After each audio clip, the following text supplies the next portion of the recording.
Good morning, everyone. You're back with me, Richard.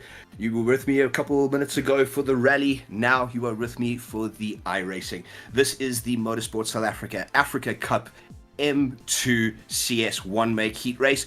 We are going to be showcasing easily some of the fastest racing in Africa, as we have two competitors who are actually representative of their country in the motorsport games for Nigeria and Botswana. So I expect to see some absolute stonkers coming through. You're joined by Tapelo. He is going to be my co-caster today. I am extremely excited as I went and did my research, and I am in the presence of some fame here, and I am chuffed to bits to be joined.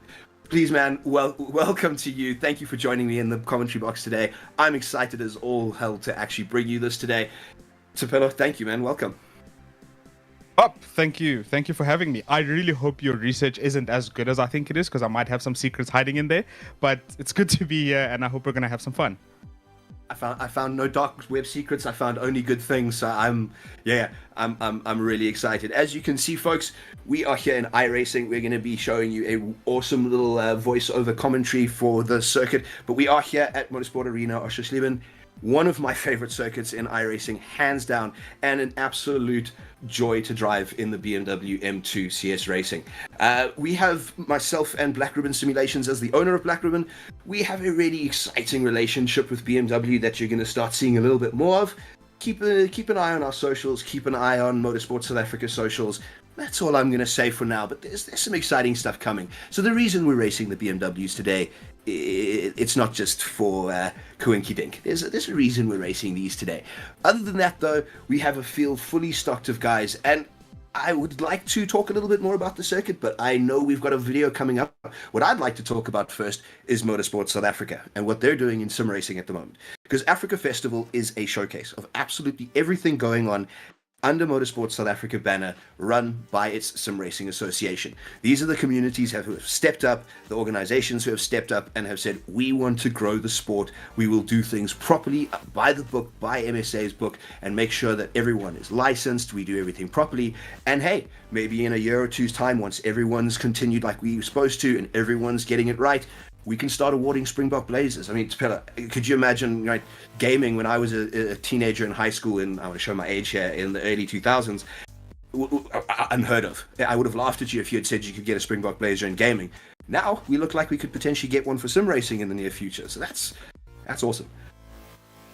Listen, my friend, I still have to explain what I'm doing with a mic and a laptop in a dark room, so I fully get it, right? But it's so great to have this development, especially for the African continent. You know, you don't realize how passionate Africans, South Africans, everyone is about sim racing until you talk to the guys that are deep within the sport. Yeah, no, absolutely. And you look at the amount of attention this has gotten. And I mean, I'm not here to talk about just myself. I'm here to talk about this whole event as well. A little bit later on, we're going to go through the schedule. But one of the communities we've got coming up, I mean, these guys have got about 50 people who signed up. As you can see, schedule on screen now. The rally is grayed out as we've just come out of that, doing Kenya and Estonia. We're now going to be going live soon, should I say, with the BMW race in iRacing. But as you can see, coming up at 2 o'clock and 3:45, you've got the two ACC races. That's Assetto Corsa Competizione.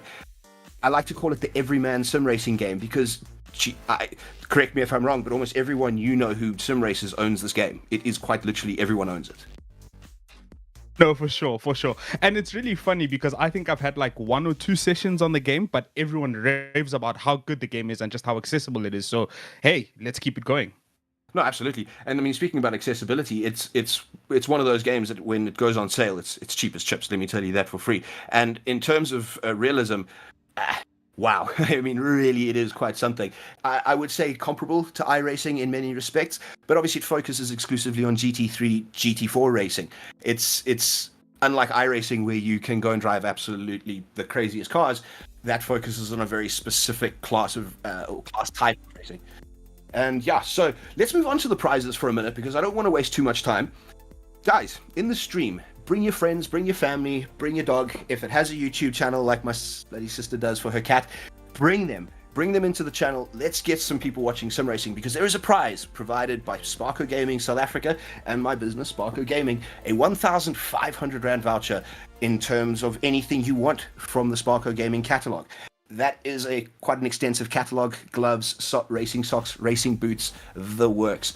This is available to the viewing members of the stream. What you guys need to do is navigate to the link in the description, fill out a basic form, but you are going to need to also share the stream that you're watching out to your social media, tag Motorsport South Africa, tag MS Technic Sparko Gaming, and please use the hashtag Africa Festival. Okay, guys, that is going to be a qualifying factor. If you don't do it, I can't give you the prize. It's just as simple as that. That is, like I said, for the streaming, for the viewing public, and it will be available all day. So if you're going to be tuning in later on for the ACC thing, and you have friends joining them, send them to the link. It's available through the whole day. Awesome stuff, guys. We're going to be heading on to the video now that we've got for Motorsport Arena Oschersleben. Sit back, enjoy, and it will take you through this awesome circuit. Welcome to Motorsport Arena Oschersleben. About 2 hours west of Berlin, it hailed in a more modern era of racetracks for the country when it opened in 1997. But perhaps one of the most surprising statistics about this place is it's only the 4th permanent racing facility to open in Germany. With 4 layouts to choose from, ranging between 1 and 3.5 kilometers, it's very well suited to touring cars, GT cars, and lower-level open-wheelers. Hotel and Turn 7 are 2 notable corners due to the fact that they each offer more than 180 degrees of rotation. However, Hotel is the more famous for its tighter, slower version, causing all kinds of headaches on race starts when drivers inevitably slow to a crawl trying to navigate it. The chicane doesn't do much to slow cars down, but it does create a very tricky entry into the long right-hander of 10. Also, Triple does exactly what it says on the tin. It's a 3-apex turn on your way into 7, so precision will be key. The front stretch and back stretch are nice long straights to get the car going, but both create dilemmas with difficult corners for overtaking at the end of them. It's a lot of tightly packed, technical and twisty circuit shoved into a small footprint. But much like the layout, this venue offers a lot for a little with its great racing. And we are back after that fantastic little run through of, like I said, easily one of my favorite circuits. Super tricky, as you heard.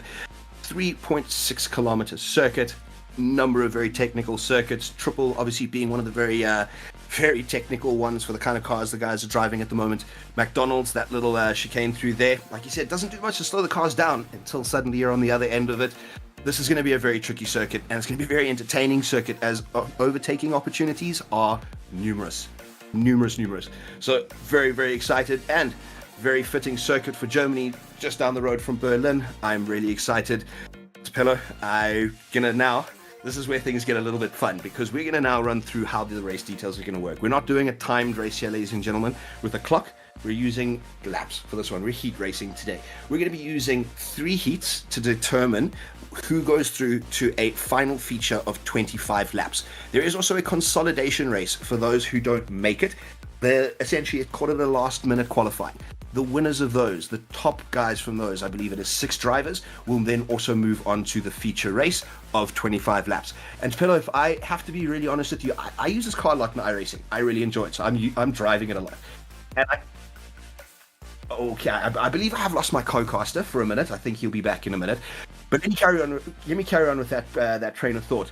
This is a car that very well may need a pit stop for fuel in that 25 laps. It's very possible that unless these guys are masterclass at managing their fuel and tires, I'm going to go ahead and say, ladies and gentlemen, that it's very likely we're going to see a necessity pit stop. I have not set this up in any way so that there is a required pit stop. So if you can take the car to the finish, you will definitely see some interesting pit stops happening.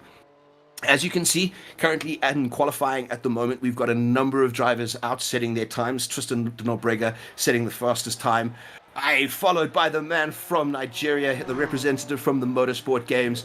Kamto, he is an absolute killer. He is one of the guys in the Prodigy series as well, driving this BMW super competitively. He is what I would call a professional sim racer, folks. This guy does it day in, day out. He gets paid to do this. So he's coming through here, definitely looking to do some damage to these South Africans. And guys, like I said, we've got a really decent grid. We have even got a gentleman in the grid who was a part of the beta testing for iRacing. So we could also very well see him feature quite highly today. And Barry Kemp, he is definitely going to showcase. Also, guys, as you can see, a number of the cars are custom liveried. This is thanks to trading paints in iRacing that we get to see. Obviously, not this BMW currently on screen, but a number of the BMWs that belong to the guys who belong to teams. They will have custom liveries. So look out for sponsors like Switch Energy Drinks, Prodigy, all kinds of different things that are going to be driving around the track today. Obviously, some plain white cars from some of the guys who have just gotten started, not too sure how to livery their cars just of yet. But hey, just because they're new to iRacing doesn't necessarily mean they're new to sim racing. These are guys who are probably going to be quite quick, who have been practicing with the car and are getting on top of it. So you can expect some potential updates, or upsets rather, should I say. Currently, at the moment, with the qualifying time, with only, I believe, 40 seconds to go by the looks of things on the clock, it does look like it's going to be the gentleman from Nigeria who steals it away unless Tristan is able to bring it through. Tristan, I must give a hats off, a huge help to him and RDSA for their technical assistance in helping me understand iRacing as a host. They had very little to do with these, nothing to do with the setting up of what the race is, but technically I would not have gotten to where I am without RDSA, so a huge tip of the hat to them. And obviously, Oak, some of the ladies and gentlemen, the other sponsors that we want to talk about potentially today is the prize that our drivers have on offer. Skyworth South Africa, the manufacturers of those awesome TVs, have provided a soundbar, one of their soundbars to the winner of today's event. That is free of charge. Shipping just needs to be sorted out, basically, and that is it. I own one personally. It's phenomenal. My name is... All right, ladies and gentlemen, we're going to be moving on over to the grid because the race needs to move forward, despite what I have to say. Currently on row 1 for the first race, we have Rikus Hutting, Janeman Price. Row 2, Yaku van der Lith, Essie Essehace, Luke Lucchesi, the man from Nigeria himself, scoring the top spot during the first qualifying. There is a way that iRacing is qualifying them and setting them up. It is all done in-game. We have nothing to do with it. Yakis Eva, Ulafwemi, Stephen Koenig, and Noor Hendricks coming through for our first race. So this is the first heat, ladies and gentlemen, of 10 laps, and that's me. I entered the session at one point to check out everyone, and it registered me, so apologies about that. I am obviously not participating in this race. I am joining you from the commentary box. In the meantime, folks, I'd like to welcome back my co-caster, Tapelo. He has internet gremlins have been abated, hopefully, as we move on over to the grid. We're walking down the line with this car. Student driver, I love that livery.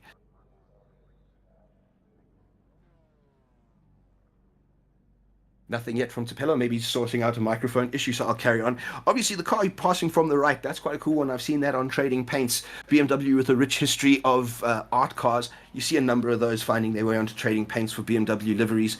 As the guys set off, this is obviously going to be a parade lap.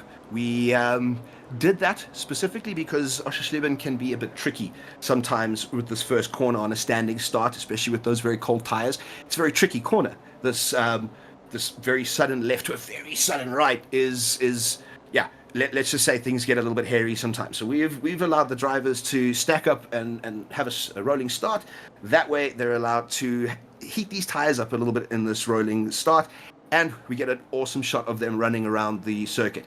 As you can see, not too much sunshine out there, a little bit of a partly cloudy day. We have set it to be a little bit more temperate, as this BMW, she does like to cook her tires a little bit. She does like to have a little bit of a party when things get hot, and with the length of the final race, we don't want to see drivers falling off because of conditions. We would rather have these guys knife fighting out there, personally.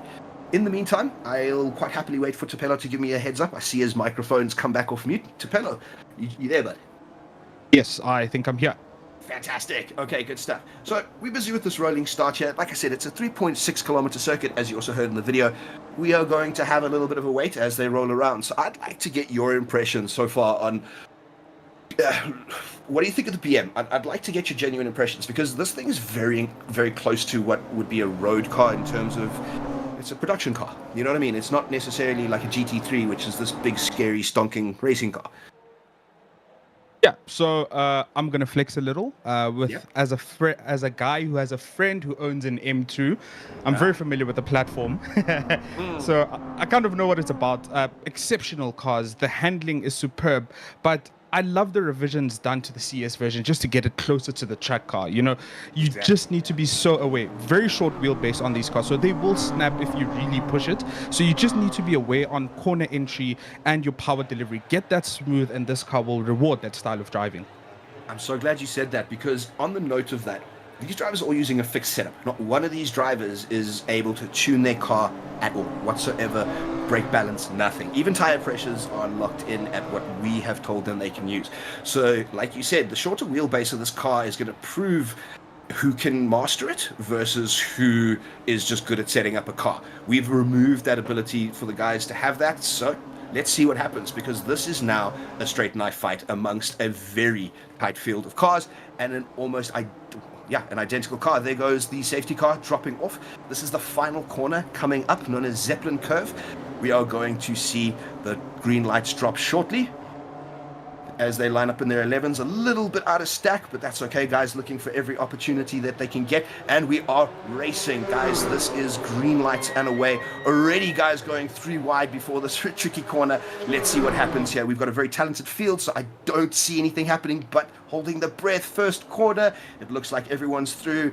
It does look like that's Essie diving a little bit. Jan Price getting collected a little bit there. Someone else getting collected, not 100% sure who that white livery is. Jan Price, one of our faster drivers, getting collected in corner 1 there. Hotel not being his friend. Currently on screen, Jaco van der Lith also being collected in corner 1. Not what you want to see, but it is an extremely tricky corner, Tapelo.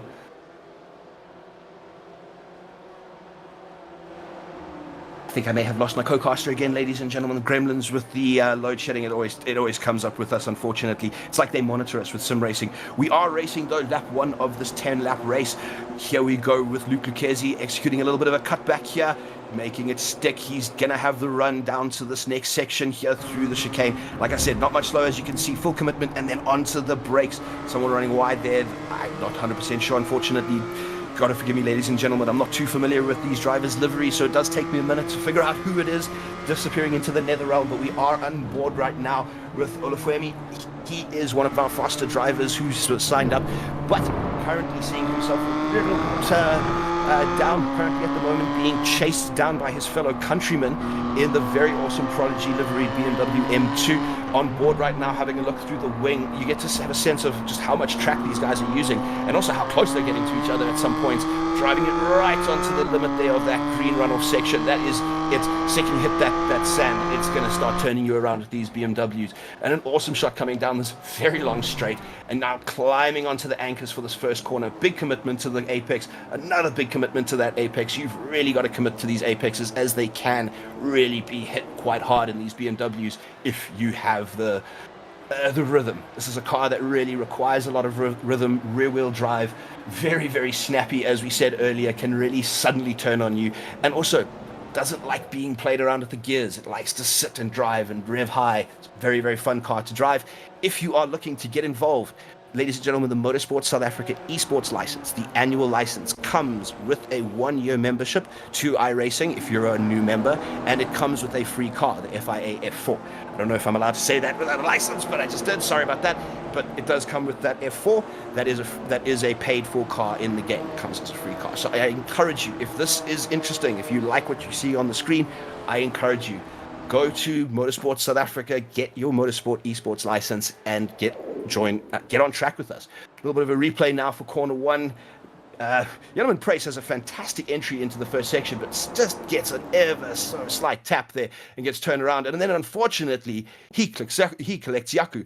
That is on the deepest and unfortunate incidents, but it does showcase just how quickly these cars will get out of sorts with you. And unfortunately, they're quite delicate, so I'm hoping these drivers haven't picked up any damage. No one's climbed into the pits yet, so I don't see any meatball flags being thrown out. Fastest lap so far for Luke Lucchesi, coming through and stealing it from Enriquez as he sets a 1:34.384. Again, having driven this car quite extensively, that's fast. I personally am about 3 seconds off that. That's fast. Wow. Really, really, really flying at the moment. Rikus Hutton currently in first place. Luke Lucchesi half a second off of him. The two Nigerians absolutely chasing them down. Neil Hendricks following him. Stephen Koenig right behind him at this point as well. We still have quite a close field, but unfortunately, Jan Price is he's a little bit off at the moment, having been collected so early on, and he really got turned around. So I think it took him a minute, unfortunately, to get going. Currently riding along with Neil Hendricks. Really, really awesome view as you get to see down the bonnet. I just want to check in with my co-caster. It looks like he may be back. Hello. You there, buddy? Oh, geez, the gremlins today. I don't know what's going on. Right, coming through here into this chicane. This is a tricky section because coming through here, it's actually a little bit off camber. You can't really tell from this camera angle, but there's a slight little off camber dip to that corner that makes it quite difficult. Boy, absolutely on top of each other coming through this section. Very, very tricky section. Very difficult to keep the momentum. Both drivers doing a phenomenal job coming through here. Absolutely phenomenal drivers. The next series of curves, they're entering Shell Curve coming through here. Oh no, apologies, this is Zeppelin Curve. Apologies, getting myself a bit lost here on a circuit I claim to love, so apologies about that. But again, a very close race forming up at the front. They're pulling a little bit of a gap from third and fourth, so we may be seeing a bit of a two-horse race currently forming up as these drivers head into lap 4. Very interesting section, as you can see how suddenly you have to bring the car down. You're at these really awkward revs. You've got to really get the momentum going through here, ride the curb as much as you can, and then come to a hard brake for this next hairpin. But it's very late apex hairpin, so your entry is critical for this particular corner here.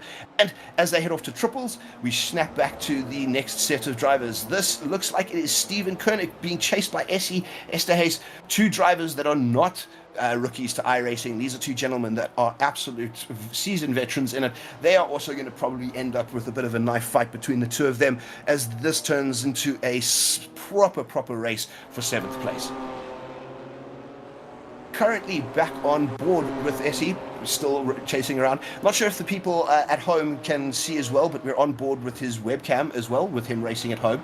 But his livery is top marks to someone in the stream if they can name the racing car that livery actually features in real life. Not a BMW, I will give you that, but it is a livery that one features in the real world of racing. So top marks to someone in the chat if they can figure that out. Right, now, as we're heading back into this race, we're still on lap 4, currently on board with SESAs. This is a gent who is proper sending it. He's managed to get past Steven Koenig and has opened up a little bit of a gap for himself. He's approaching the 1 second mark, shy of Steven Koenig. But Steven now has a little bit of problems because Ava is right on his tail, followed by Van der Linde. They are chasing him down. So I'm worried that the man himself...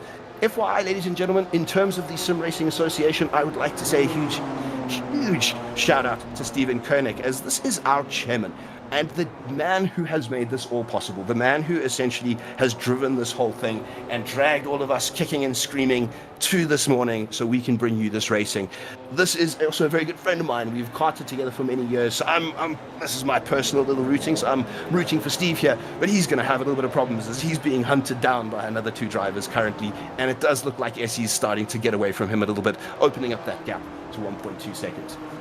At this point, ladies and gentlemen, I want to remind you all that this stream has a prize. So if you have just joined us and you haven't quite heard the announcement in the beginning, there is a link in the top of the stream that I welcome you to navigate to. It is a simple questionnaire.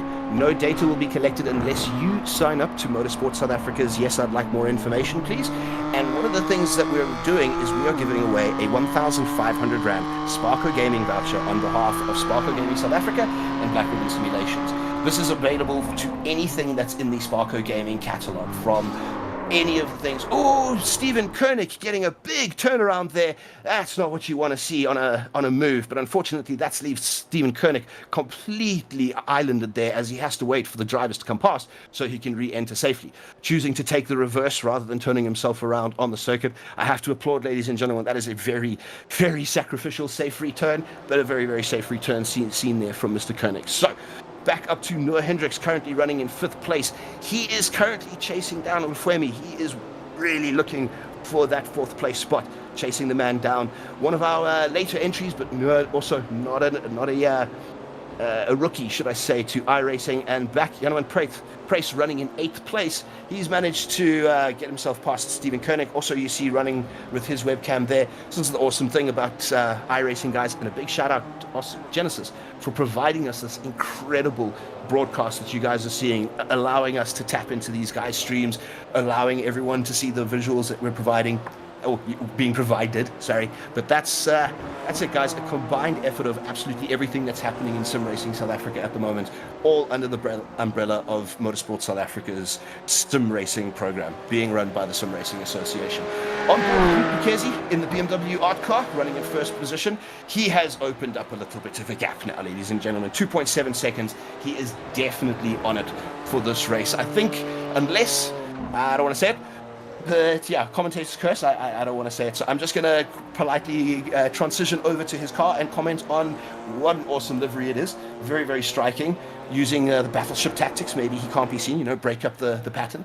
But we are seeing Luke absolutely fly with this one. So I am holding thumbs for this man to keep it together. Back down to fifth, Noah Hendricks still chasing down Olfwemi. This man is definitely in defensive mode at the moment, making that BMW as big as he can. It's definitely a tricky one because, like I said, this is a circuit that is rich with overtaking opportunities, especially in a car like this, where the track welcomes a little bit of creativity sometimes to get past someone. As you can see, he's putting his nose in there, just letting the man from Nigeria know that he's there, just making sure that he doesn't forget that this gap is really small, really, really small at this point. It's you know, Noah could pounce if he finds the opportunity, and with 3 laps to go, the opportunity could very well present itself. It's still in it for all of our drivers. There is still a lot to race for.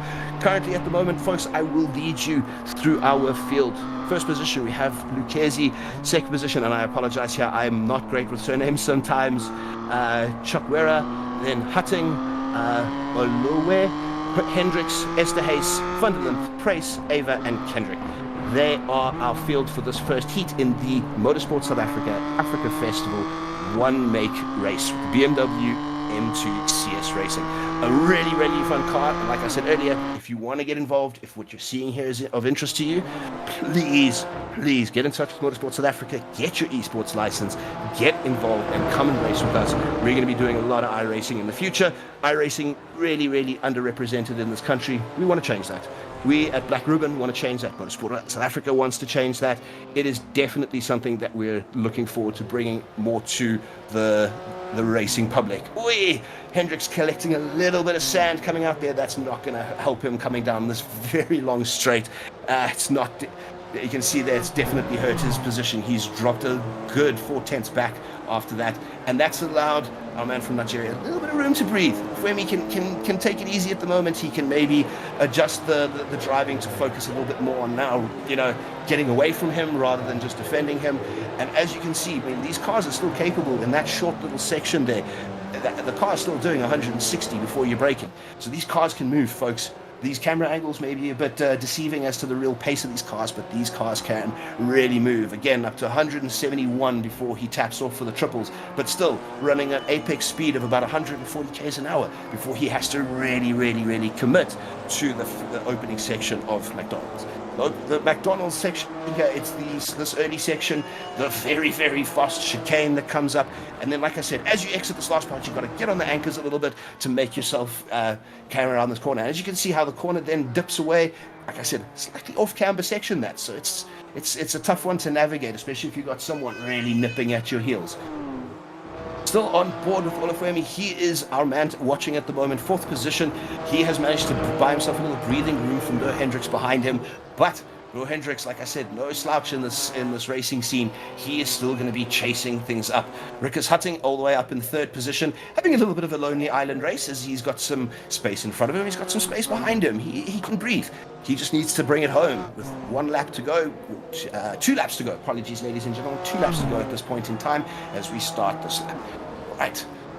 This phenomenal circuit, though, as you can see, the sun poking out a little bit from behind the clouds. It's going to be warming up the circuit a little bit. So by this point, these drivers are maybe going to start feeling it. They've been pushing, but the tires in these cars themselves, they don't have so much of a fall-off. But like I mentioned earlier, when we come to the longer final race, that feature, I expect to see something different. When we get to about lap 15, you're going to start to see the tire degradation starting to play a factor. You're going to start to see a little bit of fall off of lap times, maybe some driving styles having to adjust. She becomes very snappy, even more so when the tires start to fall off a little bit. So keep that in mind for when we do get to our feature race.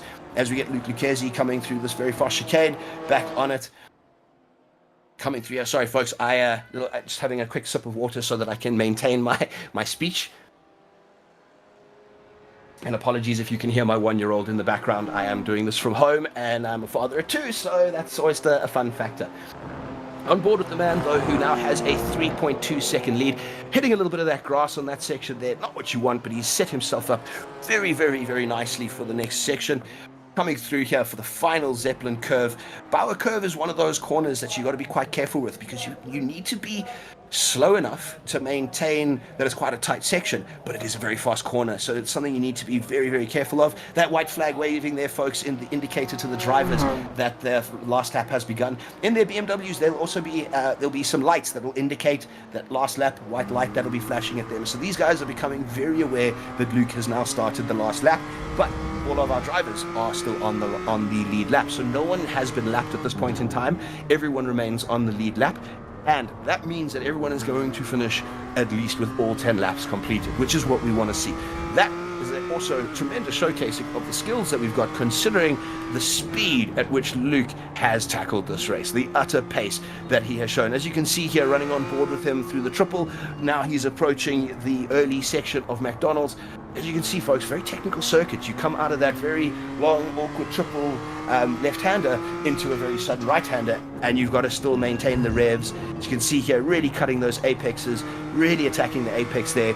Be mindful, there are some sausage curves, so you've got to be careful of those on the circuit. There are a number of quite large sausage curves you've got to be careful for, and absolutely sending it down the back straight here, 200 k's an hour before he gets off the throttle, letting it roll in through the right-hander there, through shell curve, almond curve next, and now approaching Zeppelin. This has definitely been a commanding victory from our man Luke Lucchesi. Absolute flyer of a finish. Ladies and gentlemen, this is just the first heat.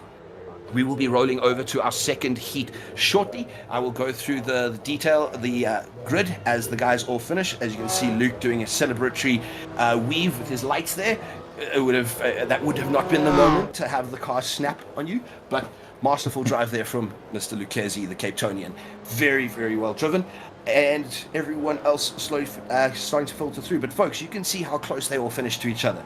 The fact that we've snapped to each of the little packs as they've come through, and it was a very, very tight race. As you see here, Ava and Koenig coming through for the final section. They obviously had a little bit of a tougher race, Koenig being collected a little bit earlier on, and I think Ava then either dropping back or having issues himself, but here are our last finishers, Mr. Stephen Kendrick bringing back the race.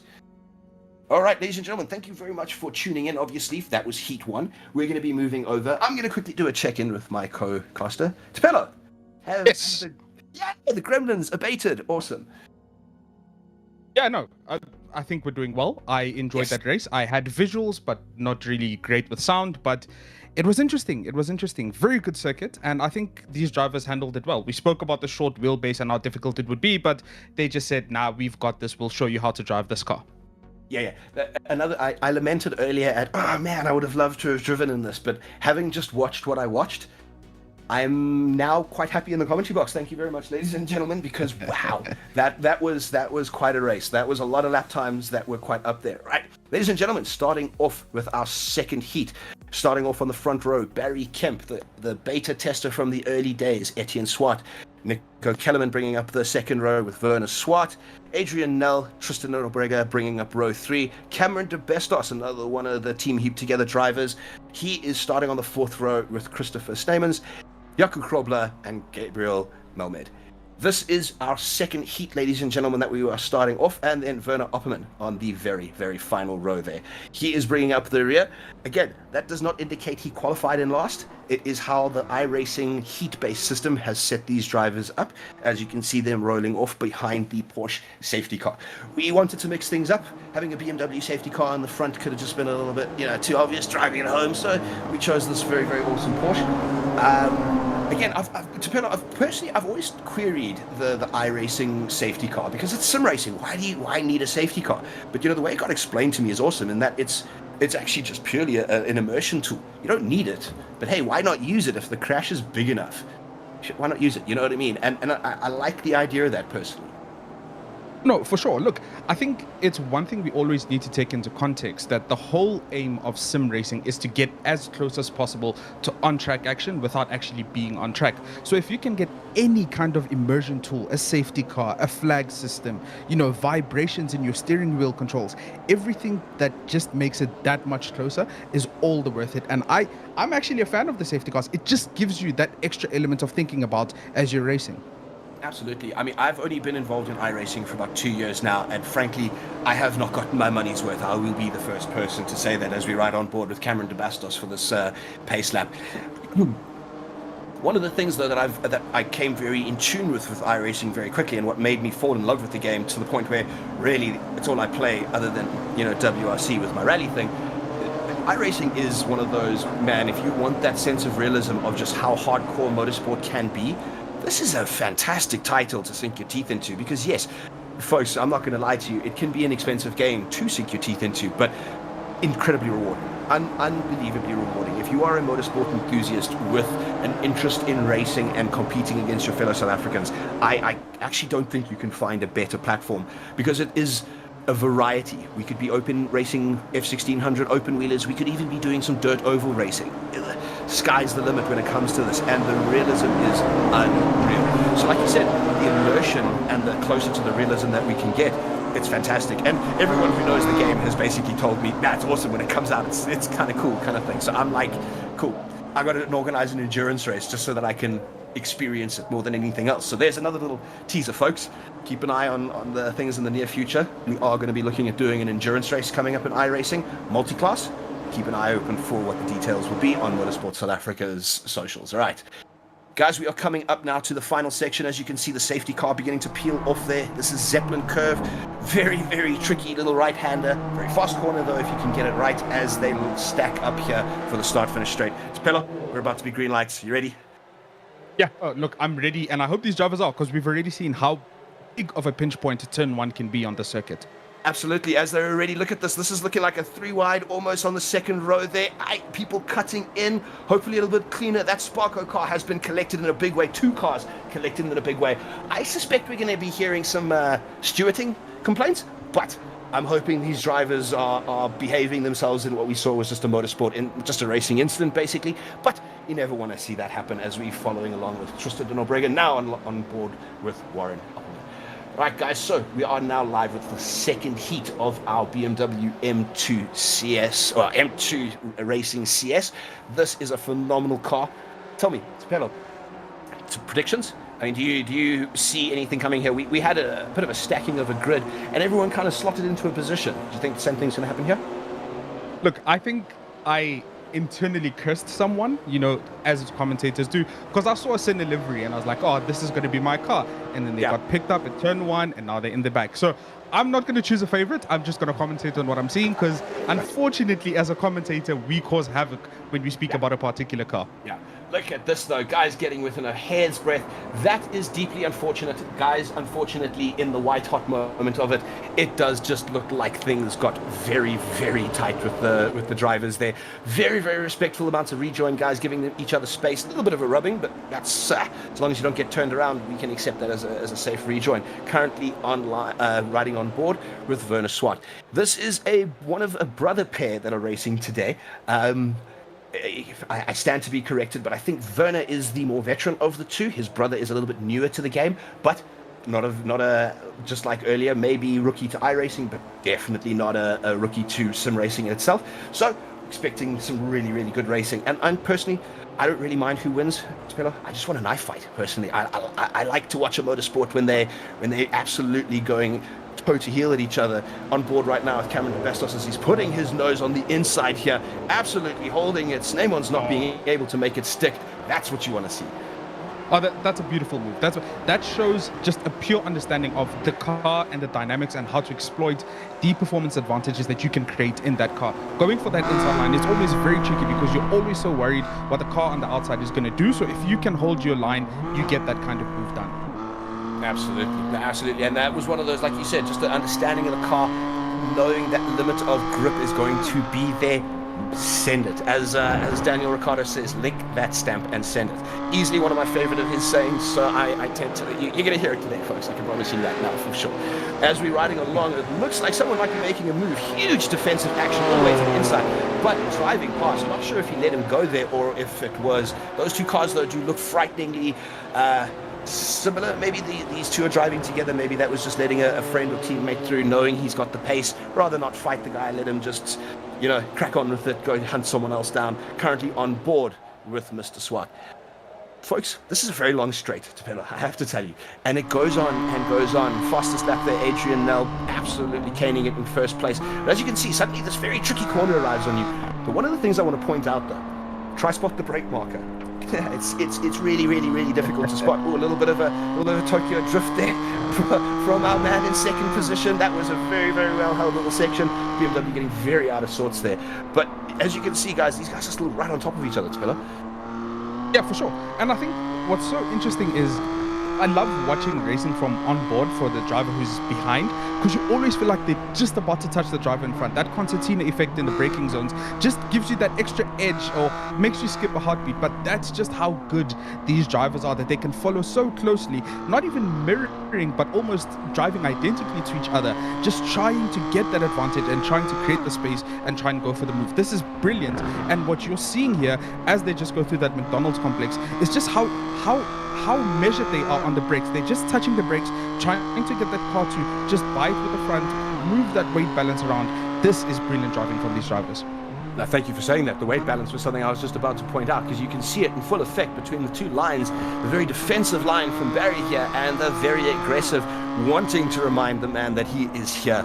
Do not forget about me. I am only 3/10 behind you. I'm not going anywhere. And he is showing that Mr. Kemp taking an incredibly defensive line, sacrificing a little bit of his speed, but I do think the exit there is going to hurt. I think Mr. Swart is going to potentially have the slip on him here as well, and this could be a very interesting complex. But again, here on board, have a look for this little service road. You got to look out for that and judge your braking. It's a very, very interesting corner. Taking a very aggressive line, Mr. Swart's going to have a great drive out here. Barry again taking a very defensive line, and I don't know if you're seeing it, but Barry, his defensive line is actually taking him onto some marbles that have been brought onto the circuit from our corner one incident from on lap one. Yeah. We still have a little bit of marbles on the circuit, which is not helping Barry.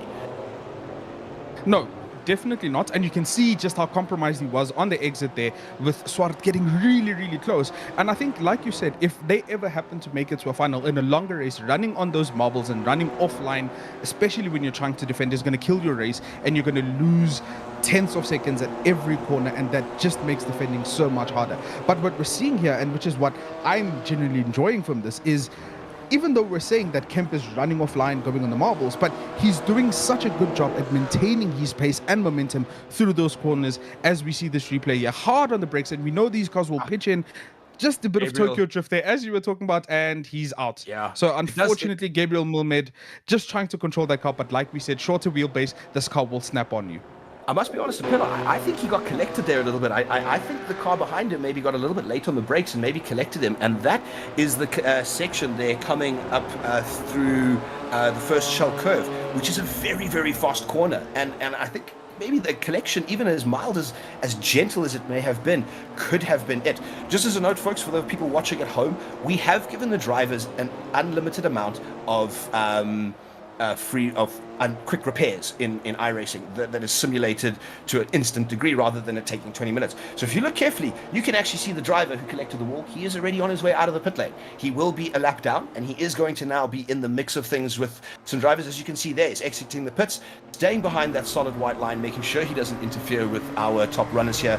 Well, that's actually not our top runners. That's one of the later guys. That just shows you how badly that hurt him, how badly that collection has hurt his efforts, because he's now a lap down on almost everybody. He now just needs to focus on his race and just respect the blue flags, if I have to be very honest, because right now we still have an absolute cracker of a race. But at the moment, it looks like Mr. Null has managed to take advantage not only of the battle going on behind him, but Cameron de Bastos has come a-hunting. I'm hearing the Jaws music to Pello, because have a look at that delta.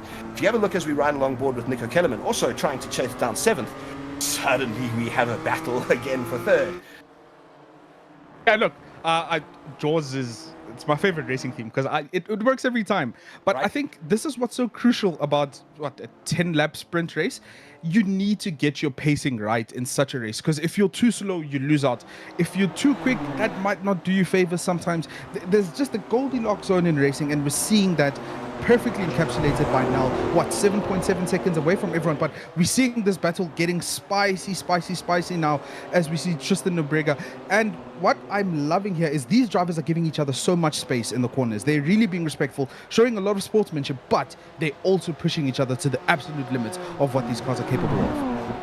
Absolutely. Barry Kemp looks like, as we see in the little corner screen there, Barry Kemp was a bit of he lost out there. Cameron de Bastos coming in, providing a tremendous amount of pressure as Adrian Nell goes through the section there. And Barry, a little bit of the loser there, dropping all the way down to 4th place. But again, the respect shown in the space given, the amount of effort the drivers are showing each other in making sure this is as clean a race as possible. And that's why I'm hoping, on review of what we've been seeing in both corner ones, you're seeing what is actually kind of a bit of a reputation of the circuit. I encourage you, go have a look at the circuit in real life. It actually even says has a very notorious reputation for first corner incidents because of how tricky its first corner is.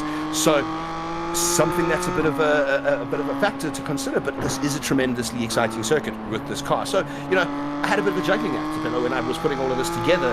Do I choose something really kind of easy for this corner, something like Laguna Seca, where you've got like a 6.5k runoff worth of concrete where the guys can all drive around in, or do you take something a little bit more challenging for these guys? I had a real juggling act, I have to be very honest with you. So basically what I'm hearing from you, Richard, is your criteria for selecting the circuit is which one are you most likely to lose the car in? Is that correct? No, not in those words. Which circuit is going to make our drivers sweat the most was really what it came down to. And I have to admit, the choice of car had a tremendous amount of influence on the location chosen. German. It is quite a nice fitting thing. This is actually, obviously, I'm sure you're aware, where the car races extensively. Well, raced before the series was put to bed a little bit. Christopher a lovely save there. Folks, what you just witnessed was masterful driving. That was almost completely done, and he managed to not only save it, but actually keep the pace going through that section. So phenomenal driving from Christopher down in 5th place, but not losing the momentum, still chasing down Barry Kemp, still everyone hunting everyone at this point. Yeah, I'm telling you right now, if I'm Christopher Simmons, I'm looking for a replay of this race and I'm clipping that and I'm putting it on all of my social media accounts just to show, because that was impressive. That really deserves some praise. But going back to the front with Adrian Nell, who is just light years ahead of everyone now, 9.3 seconds ahead. And I'd like to just say to the ladies and gentlemen listening to this podcast, this is insanely difficult to do, because when you don't have any cars around you, it's very easy to, one, lose your concentration, and then you start struggling with pace. So to keep maintaining a strong pace and keep going without mistakes, it is extremely difficult. And Adrian Nell is nailing it so far. And something to add on to what you just said, Tapello, is have a look at, folks, how many times he's on the edge. You saw as we cut to him, he clipped that little sausage curb, putting the wheel up. He is right on every curb. He is attacking every curb, maximum attack every single corner. So not only has he gotten himself into a comfortable, well, I've got a lead now, I can just hold it down, quickly cutting to a replay here of Jakub Krobler in 9th place. I want to quickly just see what's happening. This is obviously he's now behind the gentleman who was collected earlier and making a move. Little bit of a touchy, not what you want to see. Definitely not what you want to see. Being collected again, bodywork going flying again. Again, these cars are quite delicate. They do drop their bodywork quite quickly, and a bit of a spin on the rejoin there. But as you were saying, I mean, these guys are. He's sitting there. He's in this zone where he's still pushing. He's putting qualifying laps down every single lap. It's not a complacent zone where he's now got 11 seconds of space. He's treating it like this guy is on me and I have to push. Yeah, it's like I say. And I saw that. That looked a bit.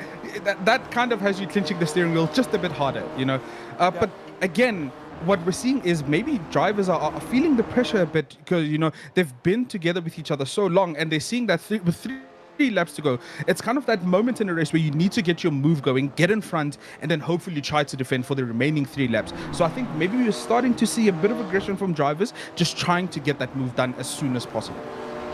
Yeah, it's that race strategy, race tactic of you never really want to force the move. What you want to do is you want to suss out your guy. You want to you follow him 2 laps, 3 laps, and you actually try a point and you find where the gaps are. You find the chinks in his lap where your race engineer is telling you through a very cool app that a lot of these guys are going to be using. Oh no! Christopher Simmons absolutely bottling it there. And again, folks, like I said, once you collect that little bit of sand, it's an absolute almost guarantee that the car's going to want to do something on you. Again, showing how Adrian Nell is absolutely sending it. But you know, these guys are at a point, like you said, where they're starting to really, really push. But what you're also finding is that the car maybe in itself, the circuit, I've been seeing little patches of sunshine, I've been seeing little, and it's going to be going up and down on these guys.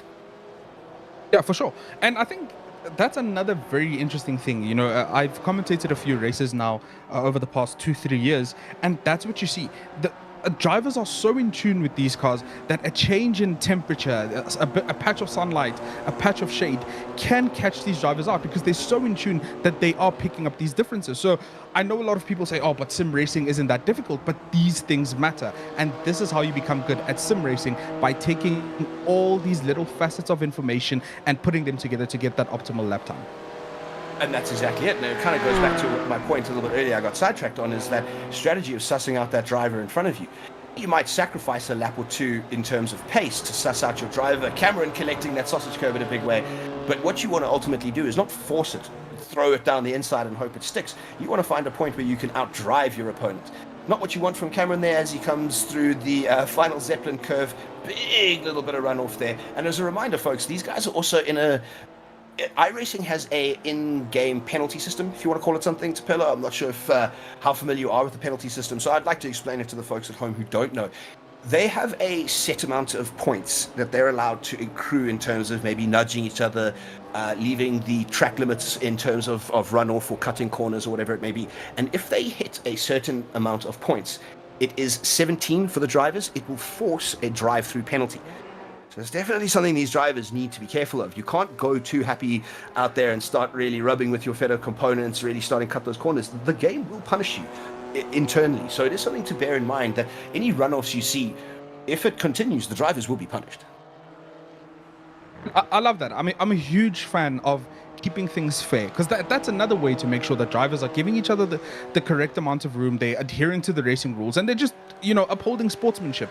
Penalty systems work, and I know a lot of drivers don't love them, but that's just how we make it work. And it's such a crucial component, like you're saying, sussing out your opponent, just looking at where they're making the mistakes, so you know, I don't need to make that mistake, and by adhering to the rules, this is how I'm going to get myself in there. But as you're seeing with Adrian Nell, running a bit wide there, again, still pushing last lap and still pushing the limits. But as they always say, the best way to drive a race car is fast, and Adrian Nell did that as he crosses the start-finish line and winning this race comfortably, but almost not as comfortable through that last corner. That pucker factor, I felt the pucker factor through that last corner, because that was the last corner. That was it for the race. So if he had bottled it there's no telling what could have ultimately happened. And as you see, Cameron de Bastos with a huge weave there. Some of these drivers really taking it to the extremes, but kind of want to say that's maybe a bit of a flex. Like, look at how I can make it dance. You know, look at my marionette go. Look, if you're South African, you know that BMWs dance, and they can dance really well. So I think that's what these drivers are starting to show, that This is the character of a BMW M2. Right. And on that note, I was very fortunate to have been invited to BMW's M-Fest, this previous one last year. And I actually took a point of going up there to the spinning section. And I love the smell of tire smoke. God, it's like petrol smell kind of thing to me, you know what I mean? And I just sat there just enveloped by all of this smoke. So yeah, that was, like you said, BMWs can dance if you're a South African, and you know this. If you know, you know. Right, ladies and gentlemen, that's the end of Heat 2. These are your results. Adrian Nell, masterclass in driving, 12 seconds ahead of Werner Swart in second. Cameron de Bastos taking home third. Barry Kemp fourth. Tristan Donalbrega fifth. Nico Kellerman, followed by Etienne Swart in seventh. Christopher Simmons, followed off by Jaco Grobler. And in 10th place, we have Gabriel Melmed. final driver of the thing. So that was Warren Opperman who got collected in the cherry blossom liveried car there. So he finished a lap down, folks. So now we know who our unfortunate driver was who suffered those two little collections. I'm hoping he has a good consolidation race, because I don't think he's going to feature personally at this point, but I am hoping he can make it up in the consolidation race. Look, I think it's one of those things, right? It is racing at the end of the day, and someone's mistake can be the downfall of your race, but you kind of need to take it in stride. I always say this on commentary: if your race doesn't work out, there's still so much value to be gained by sticking in the race, driving to the finish. You're not only learning the circuits, you're learning the cars, and you're also improving your own general skill. So, that consolidation race, just do it, get the skill, build that kind of, I don't want to say a thicker skin, but you're building that experience of racing, and trust me, that will work for wonders in your journey going forward. I cannot tell you how much I love and echo that sentiment. And as I understand it, we're about to move into some highlights from the last two races. But, Tapelo, I cannot tell you how much I cannot agree more with that sentiment, because it enforces a positive mindset in racing, not just, I got punted. So here we come. This is a replay from I believe this was the first race, if I remember correctly. Correct me if I'm wrong. No, this was the first race. Yes, this was race one. Yes. Yes. Unfortunate though, as you can see, and the more I watch this, the more I see this, the more I'm leaning towards racing incident. Everyone just got a little bit elbows out through a very tight corner, and bad things happened. In that age-old South Park saying, you're gonna have a bad time. What you're seeing though is guys collecting, as I said, those sausages, the BMW snapping on you, throwing you out a little bit. That little livery car, still waiting for someone in the chat to tell me which car that livery features on in real world racing, unless in all the excitement of the race I didn't actually see. But that student driver livery being overtaken there by Luke Lucchesi, absolutely late on the braking. They're forcing the pass. Look, it works, Tapelo. That late brake maneuver does work if it's the right kind of corner. But you don't want to force your fellow competitor into having to guess what you're about to do. You want to be consistent. You want to be predictable in motorsport. That's a big thing. Yes, of course. That's one of the biggest things about racing. The great champions have shown that they are really consistent. And I think to try and pull off a late braking move just shows how confident you are in your braking and just the control of the car that you'll have. So I love seeing those kind of moves.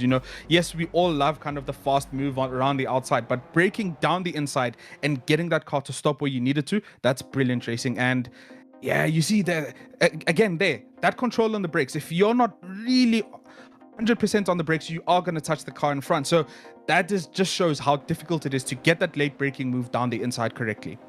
I recognize the number. That was obviously Steven Koenig getting collected there, coming to an absolute stop.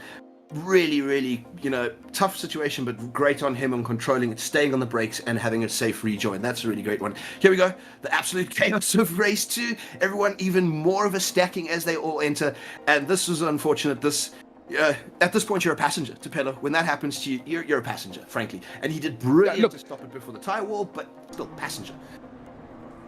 Yeah, passenger 100%. You think you're in control, but once that car's gone, you just have to wait it out and see what's going to happen. So I think just as we're seeing these replays now, we've seen 2 races so far, a big pinch in turn 1 on the first lap. So I have to ask you, Richard, what would your tactic be? Do you go hard and hot into turn 1, or do you kind of just sit back and let it happen and then see if you can make up the places going forward in the race? Personally, with this circuit, I focus more on the second section. I want to make sure that I've got a drive out to Hasse Oda, which is that really, really tricky left-hand hairpin before triple. So that first part of it is unfortunately in there. There we go. That's that little bit of a tap that we saw earlier, and it collects him and sends him into the wall. So unfortunately, that was a contact. We have confirmation, and Warren Opperman obviously they're getting the short end of the stick, unfortunately, on that one. But there's always some races to go, basically. But back to corner 1. I find if you just try avoid the trouble, you actually end up getting a really great drive. And when this was the feature race in the M2 Championship in iRacing, I drove it quite a bit in preparation for this, just to try get better knowledge of the circuit. And frankly, that was what I employed every time. Just avoid. Don't get involved. Don't just make sure you get through the first corner. But Tapelo, if I have to be brutally honest, I am of a skill set vastly lower than some of the drivers who are out there today. So, Listen, my friend. That's why you and I are in the commentary box and we're not the ones racing today. So I fully understand. Right, exactly. You know, like I said earlier, I was lamenting my non-involvement. I want to drive. Now I'm looking at it going, kind of glad for my own reputation that I didn't. No, we try our best. We try our best. But as we see the starting grid for the next race, Richard, do you want to take us through it? Absolutely. Nico Kellerman and Essie Esterhuis, they're going to be starting us off on row 1. Tristan de Nobrega, Noah Hendricks starting us off on row 2. Barry Kemp and Olaf Fuemi, they're going to be starting us off on row 3. Cameron de Bestos and Rikas, they're going to be on row 4. Werner Swart and our other Nigerian, Kanto, he is on row 5. That's going to be quite a fight that he's got through the grid there because he's got some pace. Folks, we've got a big grid on this one. Adrian Nell bringing up row 6 with Luke Lucchesi. Jaco van der Linth bringing up row 7 with Etienne Swart. Janeman Price and Christopher Simmons. Row 8, Jakus Ava and Jakob Krobler. Row 9, Stephen Koenig and Gabriel Melmed on row 10. Folks, this is a big one. And this is the one that we've got to be very careful. And there am I again, apparently. So apologies on that one with Warren Opperman. So what I'd like to point out, folks, is we mentioned a consolidation race earlier. Okay, but we're not going to be having it as our grid allows for all of our competitors to take place in our final. This one, folks, is the big one. This is our feature race and is going to be 25 laps. Unless I am getting a bit ahead of myself, and I'll hopefully hear from our director if I have. If not, awesome. As we head off now behind the Porsche safety car, Tupelo, this is the big one, as we've been talking about, 25 laps. You ready? So 25 laps, for people that don't understand, that means us as a commentary team, we need to rest our throats and just ease our voices because this is going to be action-packed. When you have a bigger grid, things tend to happen. And what I like about races with bigger grids is you'll just see people naturally find their place in a race. They kind of find the cars around them with the similar pace and they just keep going. 25 laps is so crucial to get your race strategy and your race IQ right because anything can happen in 25 laps. And if I could, slightly just to change the subject, and I'm going to come back to your thought now because I would just like to point out, I missed who pointed it out, Rexy, very nicely to information technology in the YouTube. Very well done. That is the livery that I was talking about, that Porsche GT3 livery. Stephen Koenig now has his ears on by the looks of things. He's getting into the zone with his I don't know what kind of ears those are, but he's rolling some ears down there in 19th. So, you know, maybe that's his good luck charm. You never know. You know, I'm wearing my Sparko gaming t-shirt. That's what I wear when I drive. Yeah, maybe that's what's his thing. That's his thing. As we're approaching this McDonald's complex, I'm not going to lie, the nerves are beginning to rise for the drivers. You know, look at that view we've got of how many cars are actually on this grid.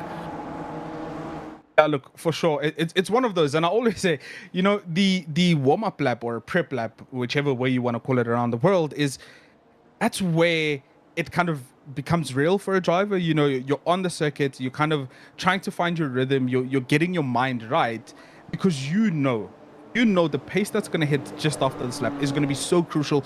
You want to get your point right, but you want to calm down. You don't want to start the race with too high a heart rate. You're going to make a mistake.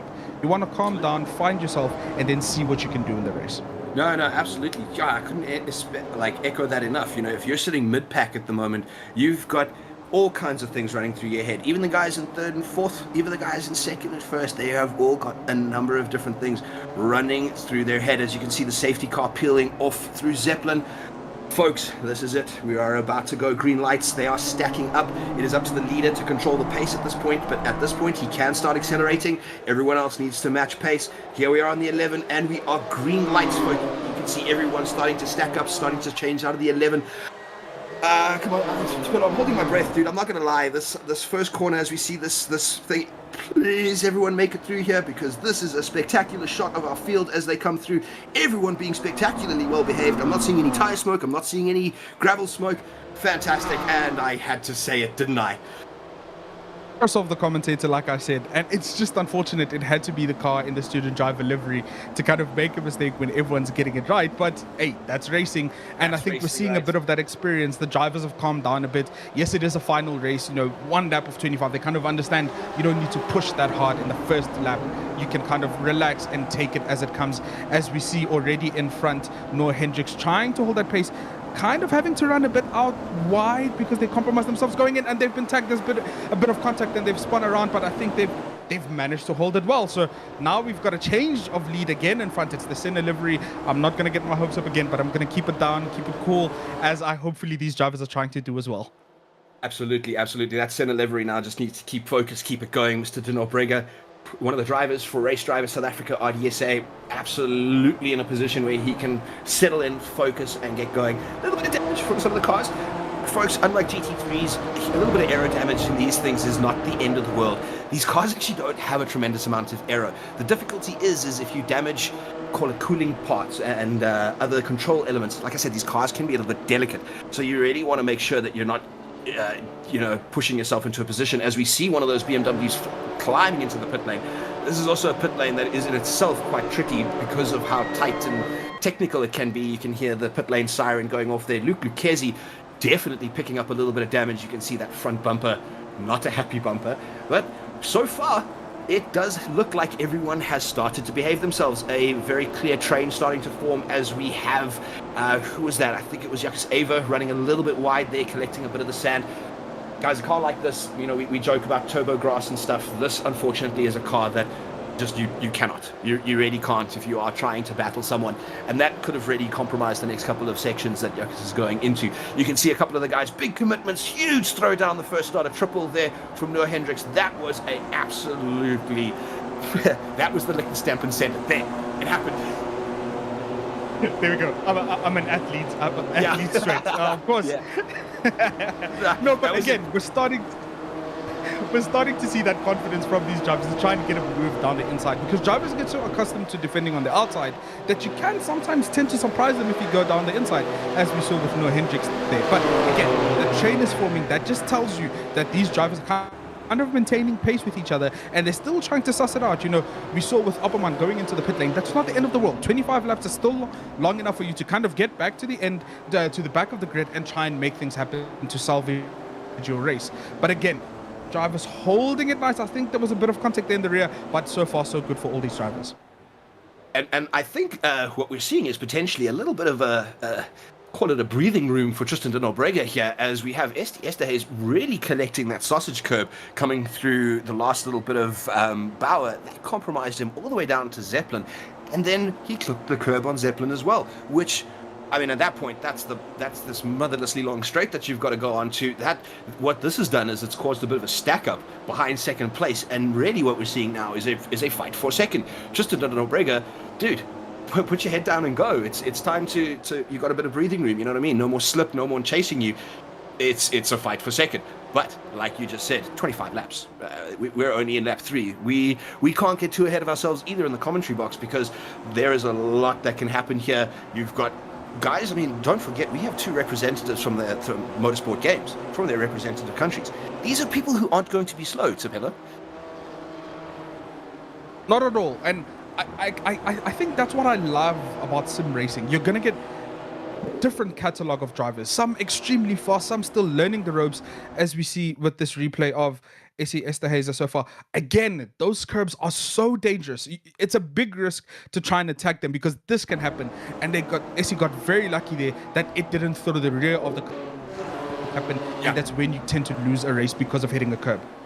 I would say there was definitely a big bit of luck there, because that is a big crash spot with that curb, and I think what managed to save him was sacrificing the pace he had behind Tristan. He saved the car, but has compromised him now, by the looks of things, all the way down to 7th place, are now chasing down second position. Werner Swart now on the way into the pit lane. Hey, it's quite curious. Oh no, Werner Opperman again finding himself in the tires. Not what you want to be seeing. Adrian Nell getting turned around. Oh no. I really hope this isn't us. Very, very safe rejoin there. Waiting. Very, very, very well done there. Taking the time to make the rejoin. Folks, I cannot emphasize how difficult that is as a mentality. Because you've just been turned around, or you've just spun, and you everything in your body is screaming, go. First gear, foot flat, go. But you've got other people on the circuit who are now coming past you. You have to consider them in your rejoin. And if you collect any of them, that's a cardinal sin. Like Tapella, I mean, you can do almost anything in sim racing, but collecting someone in a bad rejoin, that's not cricket.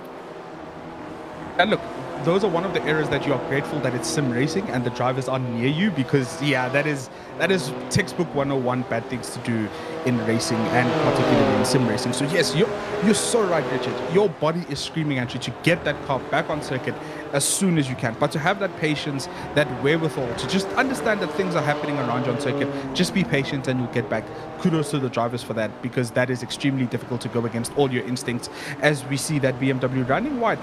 I've seen a few cars run wide at that corner, but they've been able to kind of salvage it. It hasn't been that big an issue, but you just hope that someone isn't running too wide, because again, there's always a limit to traction and you don't want to ruin an upcoming corner just by going wide and going onto the dust. Yeah, absolutely. And I mean, fastest lap coming through again from Tristan de Nobrega, another 1:34. He's just slowly starting to chip away. But I mean, going back to that save and the running on the sand, again, we're maybe tooting the horns of these drivers quite a lot, but that is a really significant showing of how these drivers are in control of these cars, because again, you're running off there and the car is now, because of its differential and how the car's set up and the way the toe and camber on the front wheels are set up, the car, the second it hits the sand, it's going to start pulling you into the sand, because obviously, you know, you've got more traction on the right, it's pushing you off. It's a disaster waiting to happen. But these drivers, like you said, have that wherewithal to go, okay, I need to actually start to correct 2%. That saves the pulling, bring it onto the circuit. That is a pro move every day of the week, to have that thought process in the heat of that moment. So you even see how the cars step out there. These drivers are dancing with these cars, these M2s. Really what we're seeing is some masterful driving here today. Yeah, for sure. And just to explain to the ladies and gentlemen why we're praising it so much is because we've done a bit of sim work ourselves, and trust me, it's experience that's talking, because I've gone wide on a few corners and fair to say I didn't survive the corner. So again, masterful driving from these drivers. But again, this is what I love about BMW M2 CS Racing as a whole package. You need to have your wits about you in this car. You need to just make it dance in the corners, as we see again. Tristan de Nobrega going fast again. This is such a crucial phase, and what Tristan is doing is something that is known as consistent fast laps. Ladies and gentlemen, there's a phase of a race where you have to put your head down and your sole focus is on getting as many quick laps as possible, and Tristan is doing that extremely well in the front, as we see the other cars still battling as we ride on board with Noah Hendricks looking at the back here. So still not a lot of breathing room, but again, Noah Hendricks seems to be holding it well. Still in P5, but there's a big group, so anything can happen in this group. You can be P5 at one corner and P2 at the end of the lap. So there's still a lot to play for in this race. I know. I mean, this is a nice little train that's forming, because these guys, as you see time in and time out, it almost has a magnetic effect. Everyone is defending and attacking everyone else, so everyone's offending and attacking everyone else. And that, as we see with so many times, and we see it with some of the battles forming today, that has an almost slowing down effect. It does sacrifice a little bit of your lap time, because you aren't able to do what Tristan's doing. Put the blinkers on and go. You don't have to think of anything else other than your brake markers, your apex points, the critical things that will make you fast. These guys are all now in knife fight mode, street fight mode. So what they're doing is a little bit of sacrificial, a little bit of contact there, not what we want to see from Barry Kemp. Little bit of a dive there, didn't quite work out for him. Still a little bit of contact as everyone's still trying to find their feet. That's not what you want to see, as he is left it stranded in the middle of the circuit. That is 100% going to need to be a pit stop for Nico Kellerman. They will call him in for a meatball flag for that. That was a very, very quick little dive off. What I'm also thinking we're seeing, Tapello, is guys are making that pit stop we spoke about. The guys have decided that, you know what, I'm not going to risk it. What I'm going to do is I'm going to take it now. A little bit of the flashing lights. Can't tell if that's anger or... it's probably anger, considering what we just saw, but it is unfortunate. But folks, we have to reiterate, this is racing. These are guys that are getting, the adrenaline is going. The racing cars may not be real, Tapello, but hell, the racing is. You can't fault that. Like I said, ladies and gentlemen, the immersion level of these games is so high that, trust me, your heart rate will shoot up as you're going through these corners and racing wheel to wheel with these other cars. And I think what's so critical now, as we're seeing some of the drivers taking their pit stops, fine, they might need to repair some damage, but there's also something in the back of your mind that says, I need to find a bit of clear air. And when you're in traffic and you're battling some other cars, it's always better to take that pit stop just to alleviate the pressure a bit. So if you know you're going to take a pit stop, take it as soon as possible, but it also gives you the advantage that you might get out on a piece of track that isn't that congested, and then you can do exactly what Nobrega's doing at the front, put your head down and churn those laps out and try and get back to the battle that you wanted to be in. And again, I don't want to curse anyone, but folks, we must point out that as much as Nobrega is pulling away, we are in a 25 lap race now. So it is frankly his to lose. And again, like you said, he still has to consider his pit stop. He still has to consider the guy behind is he monitoring the guy behind him? Yeah, he's putting a bit of a gap. But is he going to pit with the guy behind him to ensure? As we see Etienne Swart diving into the pit lane. Again, I think this is what we're seeing, is guys taking the pit stop now, choosing the big undercut. I mean, this is a big undercut. Look at this, 8 of 25. But, maybe guys are taking the option now because then they can kind of do exactly like you said, do what Tristan's doing, put the blinkers on and go. Still a lot of laps to go here, ladies and gentlemen, and it is still a lot to go in it. I believe we've maybe only got 1 or 2 cars off the lead lap. That means, folks, that it is still very much in it for absolutely everyone on this grid. I wouldn't put it down to something... I go back to what you said, make the drivers lose it. No, I want to make them sweat. This is a long race now. You've got to settle in. You've got to bring out a very professional mindset of just... Now you've got to get it to the finish, right? You've got to make sure that you keep it together. The app I mentioned earlier, Tapelo, I'm sure you're familiar with it, probably use it yourself, Crew Chief. I make my crew chief shout at me. He's got full permission to proper shout at me in that app if I start making mistakes, I get it. And I think it's such a difficult thing, right? Because there are so many things to think about in a race. It's your car. It's the closest car to you. As we see Jacques Ava with a bit of a problem. I think they were trying to get into the pits. Might as well just take that pit stop already there, as we see. But again, the battle here with Werner Swart, again, like I was saying, there's so many things to think about. It's your car, the car nearest to you, car in front of you, car behind you, car a lap down. There are so many things you need to think about when to take that pit stop. Will you get the undercut, the overcut? It's so crucial to keep a calm head in a race like this. 25 laps is a lot, but 25 laps can also be a small amount if you keep making mistakes. As we see here, there might be an overtake. Again, running wide just kills a bit of your momentum, and that's why you lose a position like that, as we see Werner Swart going through there.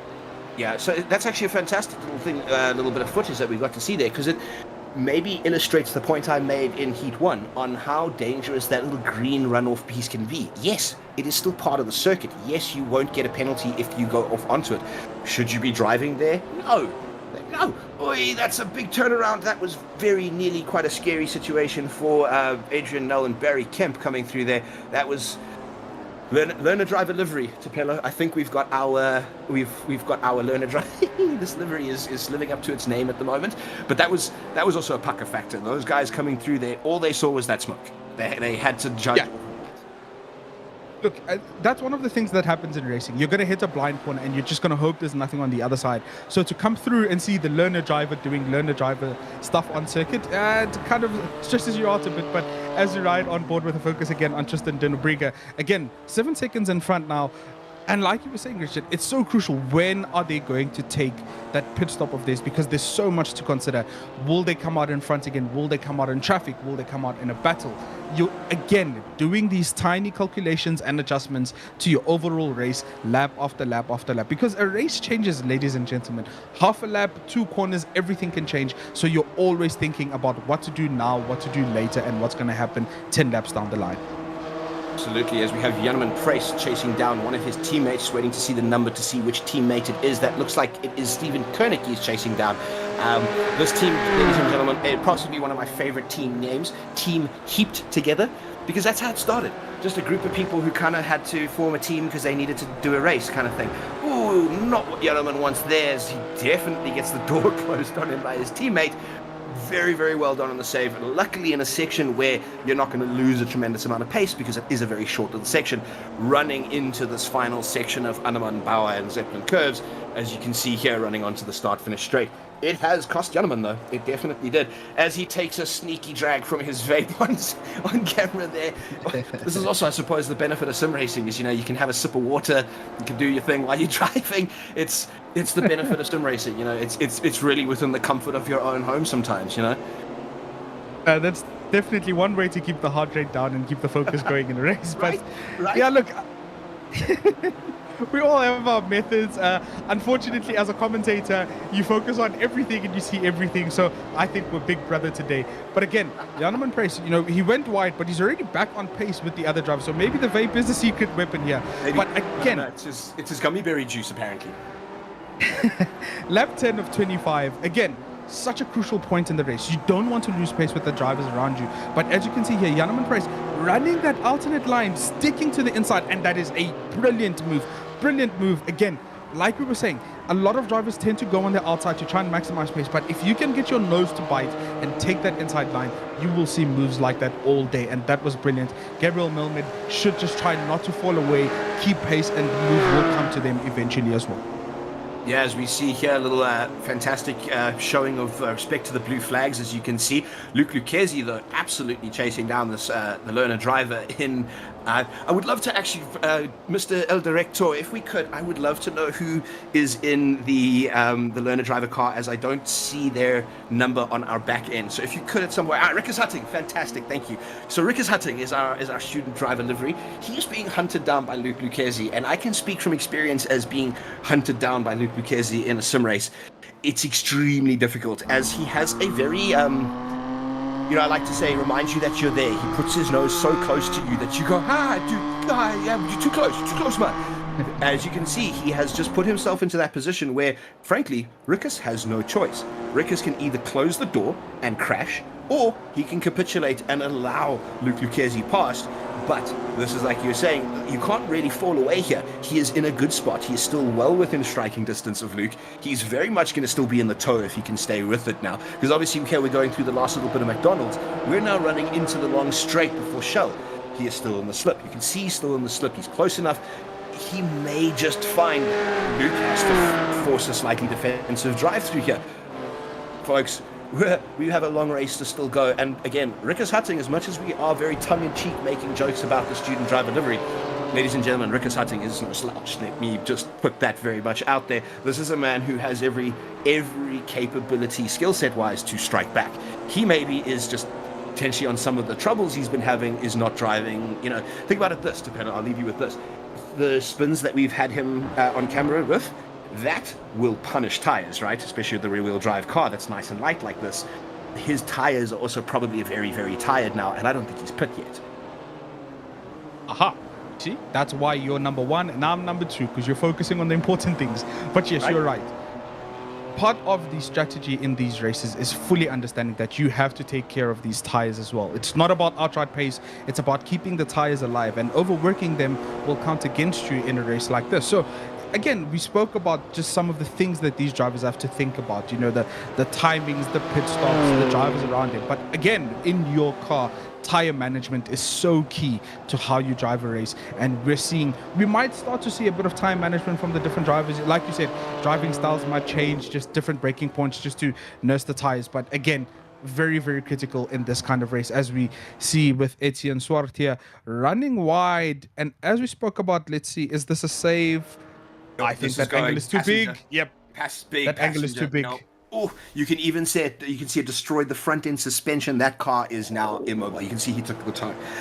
Something I'd like to jump back to as we still ride along on board with SC Esterhazy. I'd just like to point out to the viewing public, and we were speaking about immersion. Next time we jump on board with him, I'd like the public to just have a look at the LED displays that SC has on his rig. I use quite a similar system, but I don't have LED displays. I use old phones. There we go, on screen now. You can see his gears are also up at the top there. But ladies and gentlemen, that is also flag signals. So SC can rely on his own rig, and you see the flashing of the gears and all that. That is visual cues he's installed onto his rig to make his immersion greater. And when we have a yellow or a red or a white flag or anything along those lines, those will change to what the driver needs to see. That is essentially his race logic, race computer that race control can talk to him through, which is very cool, because that kind of shows, depending on how seriously some of our drivers actually take their sport, that this is the caliber of the rig that this gentleman is using, as you can see. Is it okay if I say I'm jealous? Because no, that was a very, very should I say yummy rig? Just put it like that. No, but again, you're so right? Look, sim racing is all about putting those laps in and developing that skill. And as we were saying, that's why you shouldn't really put a race, as we can see Adrian Nell going through there, just holding the tighter line and getting the better exit, but just going back to the sims and immersion factor. Again, getting everything that can get your mentality right for the race, just have you fully focused on the race itself, is such a beautiful thing. And I've tried different sims, from the lower brackets to the higher brackets, and trust me, sometimes they really are worth that money to just get that experience as you ride. Focus again on Rikus Hutting in the student driver, and again, this is what we were talking about, ladies and gentlemen. If you hit those sausage curbs hard enough, especially with a car with a shorter wheelbase like these M2 CSs, it will unsettle the car, and it's a very difficult thing to try and catch the car. And as we saw there, Rikus couldn't catch it, and that's why he ended up in the wall. So it's a big risk to getting close to those sausage curves, because that can happen. Yeah, anyone who's familiar with Kyalami, right? If I say Kyalami, everyone knows what sausage I'm going to be talking about here. It has a very similar effect. So anytime you see our drivers hitting those sausages, you got to hold your breath a little bit for them. And as you saw there with both Rikus Hutting and I think this for Yaku Krobler is potentially a tire and maybe fuel stop. Personally, if it were me, maybe the tires aren't going to fall off as quickly as the fuel in these cars. But personally, I would take new tires. I would take some new tackies for this track because yeah, you got 2 laps of getting these things back up to heat, but then, hey, you can seriously start to turn the taps on again. But in iRacing with these IMSA rules, if memory serves, you do have to change 1 tire at a time. That obviously adds a tremendous amount of time to your pit stop. Something a lot of these drivers who are in these higher positions, especially guys like Essie and maybe Noah Hendricks, are not going to be willing to do because they're still trying to chase down Tristan. Yeah, look, it goes back to what I was saying, right? That mathematics that you're doing throughout the race, because the race is a living thing. You're trying to figure out how much am I losing in the pits? Can I make the time back on circuit?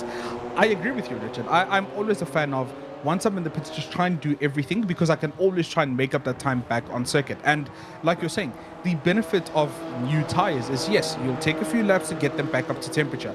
But once they are, that consistency you'll get in grip allows you just to push that much further, that much harder, and then you'll make back that time. So again, different drivers have different techniques and they prefer to do things differently, but that's what we'll see, as we see here with the 2 identical liveries, M2, Cameron Bastos, and who is it? It's a Swart as well. So I think we're looking at Janeman Price and Cameron Bastos, 2 teammates. And from my history, these are 2 gentlemen who, as much as they're teammates, they are not going to give each other any consideration in terms of, they're going to give each other space, they'll be super respectful, but it's a knife fight. I can promise you that now. I've driven with these 2 and I have been in front of them a lead lap down when these 2 first and second come screaming up to me behind me. Whew. There's a lot to be said about how these guys can drive under pressure. So even though they're all the way down in 11th, folks, this is 20 of the country's fastest in iRacing who are absolutely sending it around here. These are guys who are still maybe a bit further down. Tapela, let's be realistic. Some of the guys maybe don't have a shot at first at the moment, but I would say down to at least 4th, it is still Tristan's to lose. For sure, Tristan is running that pace, and again, every time we kind of switch back to talking about him, we always see the gap go up a bit, just maintain there, so to say. So Tristan Obriga is doing a really good job about maintaining that pace out there in front. But what I love about racing is the victory in racing, apart from obviously the victory of finishing first, is finishing a race. There's such a huge element of finishing a race, and that's why as a sportsman, I played a lot of sport in school and in my personal life. That's one of the things you will always taught. You never give up. You kind of just keep pushing yourself. The main challenger for you is the previous you. You're always trying to beat yourself. So if you can survive this race, yes, you might finish P10, P11, but that's still an achievement for you for finishing a race. And again, it's skills development. You're going to be, next race, you might be the one who's in first, and that skill you maintained of finishing a 25-lap race might count good for you in a 10-lap race. You never know. Absolutely, and I love that mentality, because something, if you know me well, I'm a massive Le Mans fan. I'm one of those guys that stays up for the full 24 hours. My missus knows, come June, it's happening, it's time, it's go time, Le Mans. But that's the very emphasis. Sorry, apologies there. I think someone trying to call me on my WhatsApp line there. Apologies about that, everyone. One of the things that you get is that stringent mentality of never give up. It's a 24-hour race. You can still make it back to the pit lane. You can still finish. And that in itself, sometimes something like Le Mans, and yes, folks, here with 25 laps of a race with 9 laps to go, this is not the Le Mans. Obviously, it's a one-make race, very cool, lengthy sprint race with a one-make series, but the mentality does not change. It is still a push, push, push. Do not give up. Do not capitulate. And if I'm 5th, 15th, 21st, it does not matter. Finish the race. That is the most important thing. Yeah, for sure. And I think it's something that organizations like the FIA, like MSA, are just going to tell their racers, try and finish a race and keep pushing yourself. And as we saw there, sorry, Richard, you were still on your point, so I didn't want to interrupt you. We saw that inside move once again from Adrian Nell. Getting that car set up directly for the brakes, just brake a bit later and you get that inside line. Again, a brilliant move, and we're starting to see now with 9 laps to go, maybe we'll see a bit of pace increase from these drivers, but again, we're going to start getting to that point where it gets a bit more aggressive, because you know the laps are running out, so you need to get your move done, and hopefully you can defend until the end. Oh, absolutely. I mean, what we're talking about is, like you mentioned that beautiful word, that concertina effect that you get in motorsport in the corners. You are going to now have that in and amongst these various battles that are forming on the circuit. You're going to have a number of people that are settling into their rhythm, because yes, 11th and 10th, but it's now about beating my teammate. You know, it's not about finishing wherever, it's about finishing in front of the man with the same color livery as me.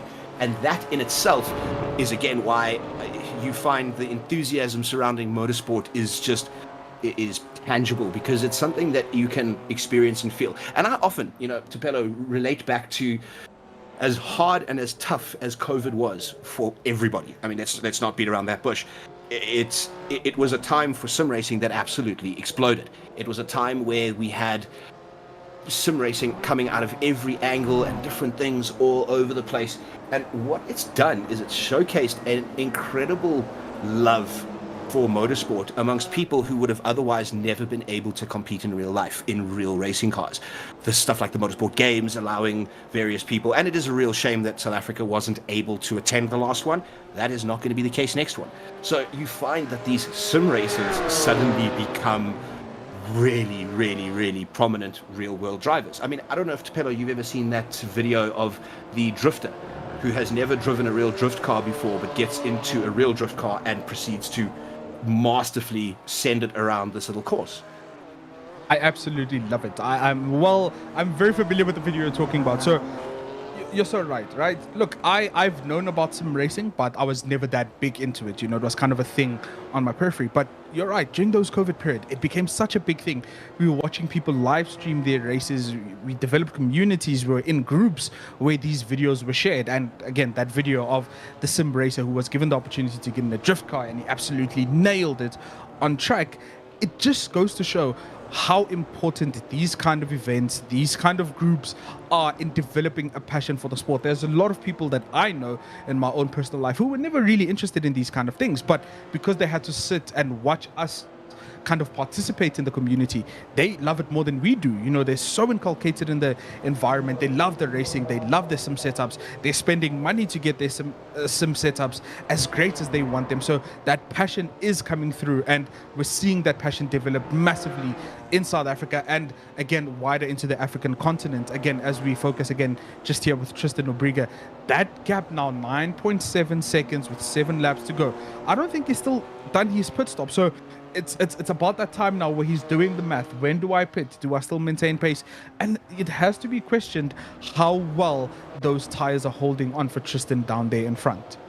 Yeah, I've been wondering that myself actually for the last 3 laps, thinking I haven't seen this man go into the pits, which may mean he is going to attempt a no-stopper, which is just quite incredible if you think about it. Down in our previous stint winner, down Adrian Nell, he's down in 18th, and if memory serves, that was due to again, you don't want to be collecting on some of these curbs, ladies and gents. As you can see, this is kind of illustrating the point Tupelo and I were making earlier about the saves that some of these drivers are making, but also illustrating how some of these tires are starting to let go, because I suspect the limits of grip and adhesion these tires have to the surface.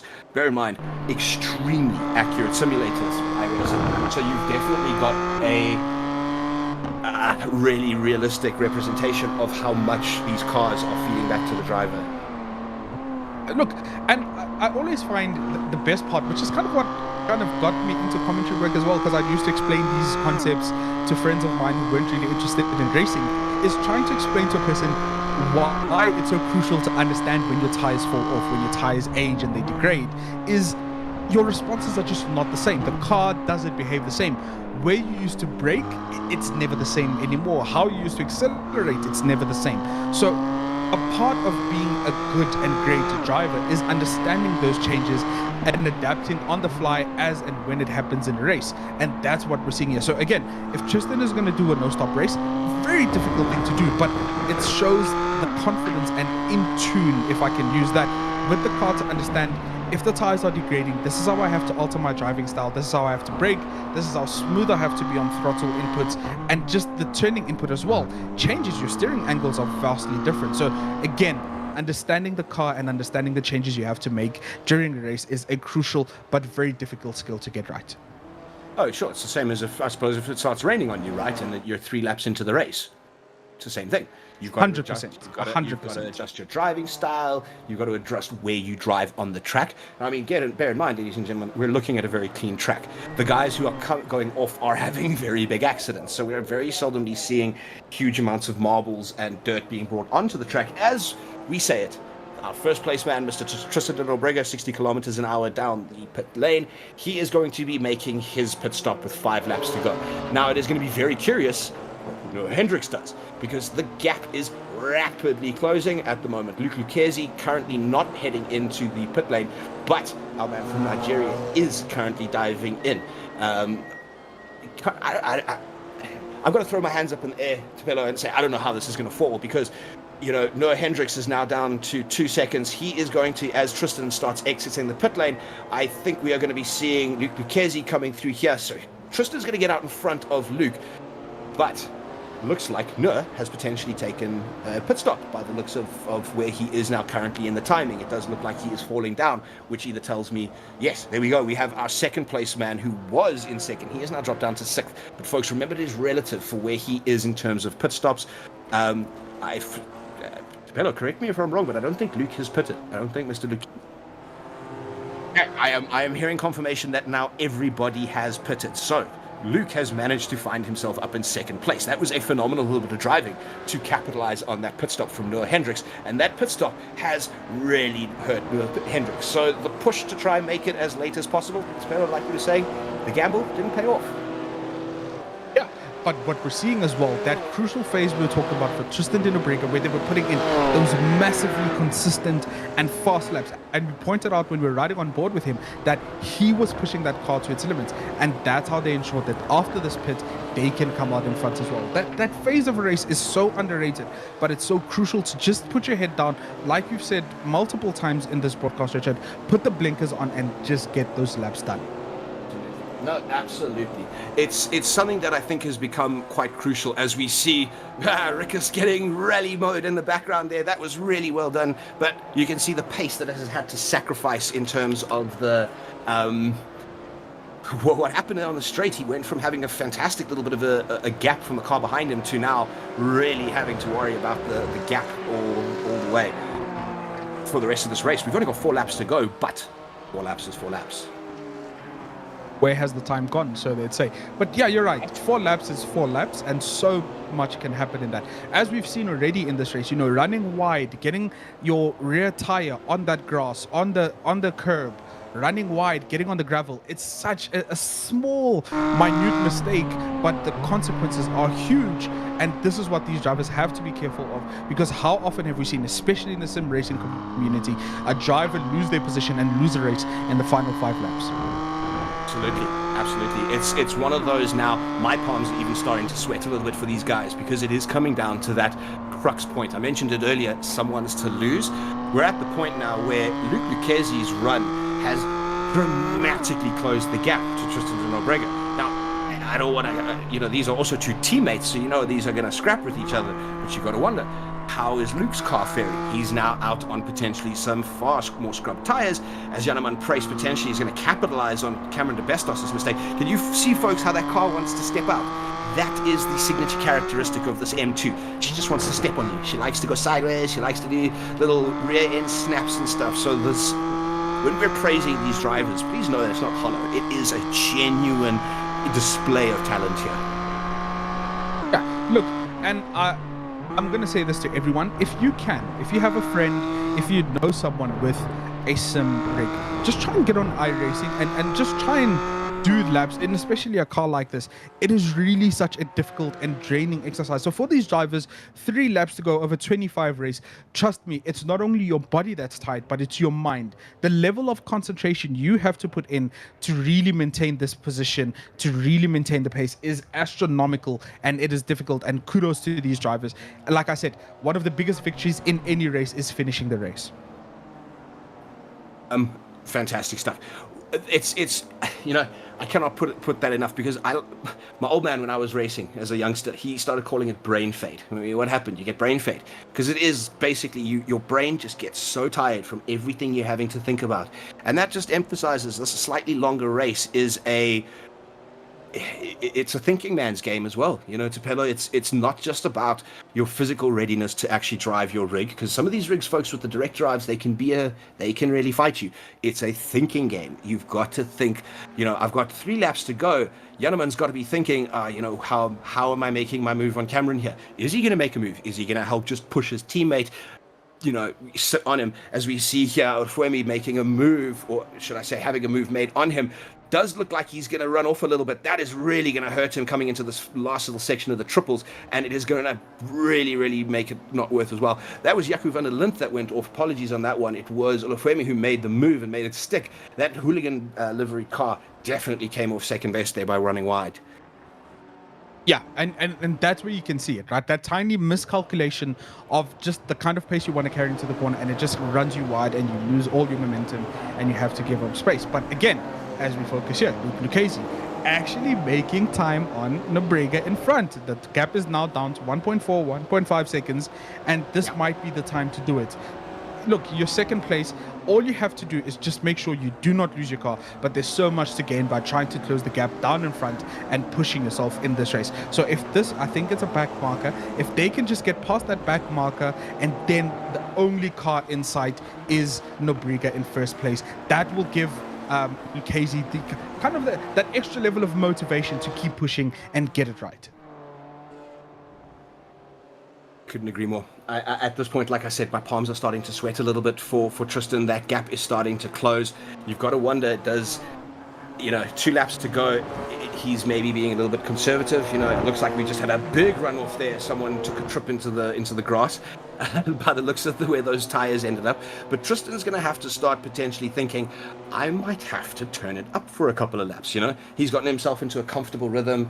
He's gotten himself into a really, really, really happy little spot right now. But look what he's approaching, a back marker, or someone who is potentially going to need to honor the blue flags. Now, this is the dice roll when you come as you enter the final lap. Is this back marker going to actually do it? Is this gentleman a lap down, now wanting to finish his own race strong, potentially not get lapped again? How is he going to react? This is, again, the element of motorsport of staying consistent. And really, at the end of the day, it's going to come down to, how does Tristan keep his nerve, really? Is he able to catch the back marker and get past him, or does he just hold his line and defend against Luke and hope for a basically make that BMW as wide as humanly possible? Kind of emulate how big the M8 GTE was, right? But that's just another element of racing that you have to think about, because it's always worth remembering. Just because a back marker is going to give you space, it doesn't mean they're going to give you the optimal line. So final lap like this, my suggestion to Nobrega would be just hold position. Just hold position. Don't take the risk of trying to go for the overtake on the back marker. Hold position, finish like this, and you're a race winner. Good stuff. Cannot share that sentiment enough. You know, as someone who does find myself very competitive, even for my skill set, even in these little iRacing races, when I find myself in this last lap in first, but the dude behind me is breathing down my neck, it's a paradigm shifting mentality as Tristan enters the last lap here for the final time on Zeppelin Curve. It's not going to matter about that brake marker. Tristan is going to use him for a little bit of slip. Some flashy lights from the 2 men in first and second. An absolutely masterful drive again from Tristan and Nobrega from RDSA, running that Senna livery. Knowing Tristan like I know Tristan from my years in motorsport, big Senna fan, so probably a little bit of a homage from his side. Really, chuffed to bits, fantastic drive, really, for all of our drivers. What a spectacular showing. A little bit argy-bargy, just a little bit, but not enough for us to think, that got a bit out of hand. I think that was a great showing of some really, really, really good, just phenomenal driving. What 100%. I thoroughly enjoyed that 25 laps, and honestly, I could have gone for another 25. These drivers were maintaining a really strong pace, but again, some of the moves we saw, the respect that was given, the space that was given, and like we spoke about, even the drivers that made mistakes rejoining on track, they were so considerate of other drivers. We saw a good display, and again, kudos to everyone that's going to finish this race, but fantastic drive to Nobrega down there in front, because maintaining that pace and doing what he did in that BMW M2 was amazing. And I will say, as a Senna fan myself, again, I didn't want to speak about it during the race, curse of the commentator, but now that the race is over, Senna Sempre, and I love that livery, so yes, seeing it on the top step of the podium, yes. Right. So, ladies and gentlemen, I have to just announce, unfortunately, we have had an FIA issue regarding a driver of ours on the grid. So, ladies and gentlemen, I have to apologize. We are not going to be showing the results publicly right now, as our team on the back end has to verify the removal of said driver and then update the points. So, folks, what I'm going to do is I'm going to read the results currently as we have them finished, and I'm going to have to, unfortunately, then exclude that driver's name. So if you would bear with me for a moment while I run through this list as we have it. First place, we have Tristan de Nobrega. Second, Luke Lucchese. Just as a reminder, Tristan is our winner of that Skyworth soundbar. It is an SS888 2.2 channel. If you'd like to go Google what Tristan just won, to the lamentation of his neighbors, it is a very cool piece of tech. So Tristan in first, Luke Lucchese in second place. In third place, we have Essie Esterhuis, Werner Swart following on from that, Noah Hendricks, Cameron de Bestos, Janneman Price following up in seventh position, Barry Kemp finishing in eighth, Ulufuemi finishing in ninth. Our 10th place finisher of our top 10, rounding that one off, is Jaco van der Lith. Following on to him, Jaco Grobler. Then we have Christopher Simmons, Nico Kellerman, Stephen Koenig coming in 14th, Rickers Hutting in that highly entertaining student driver livery that we got to see out there, ladies and gentlemen, followed then by Etienne Swart, Gabriel Melmed, Jakus Ava, Warren Opperman, Adrian Nell, and apparently me still registering on the system coming stone last. Right? Someone has to come last, right, Tapilla?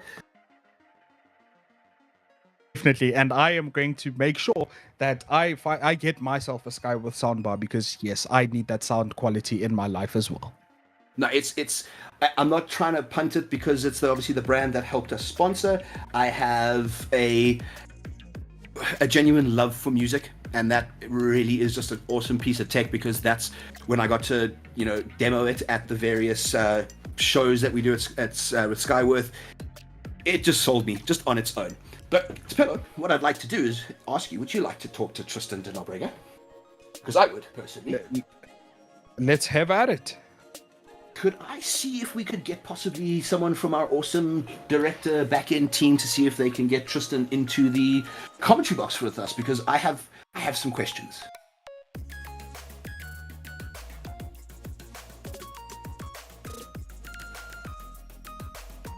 So I see he has... By the looks of things, it looks like he has left his channel that he was in with Luke Lucchese for the race, so I would expect we see him very, very shortly. But what I'd like to do is also find out from you, Tapilla. If you had to have chosen, a favorite of the three heats, I definitely think the final heat, as much as it was very argy-bargy, that definitely saw the best racing in terms of the guys actually fighting each other.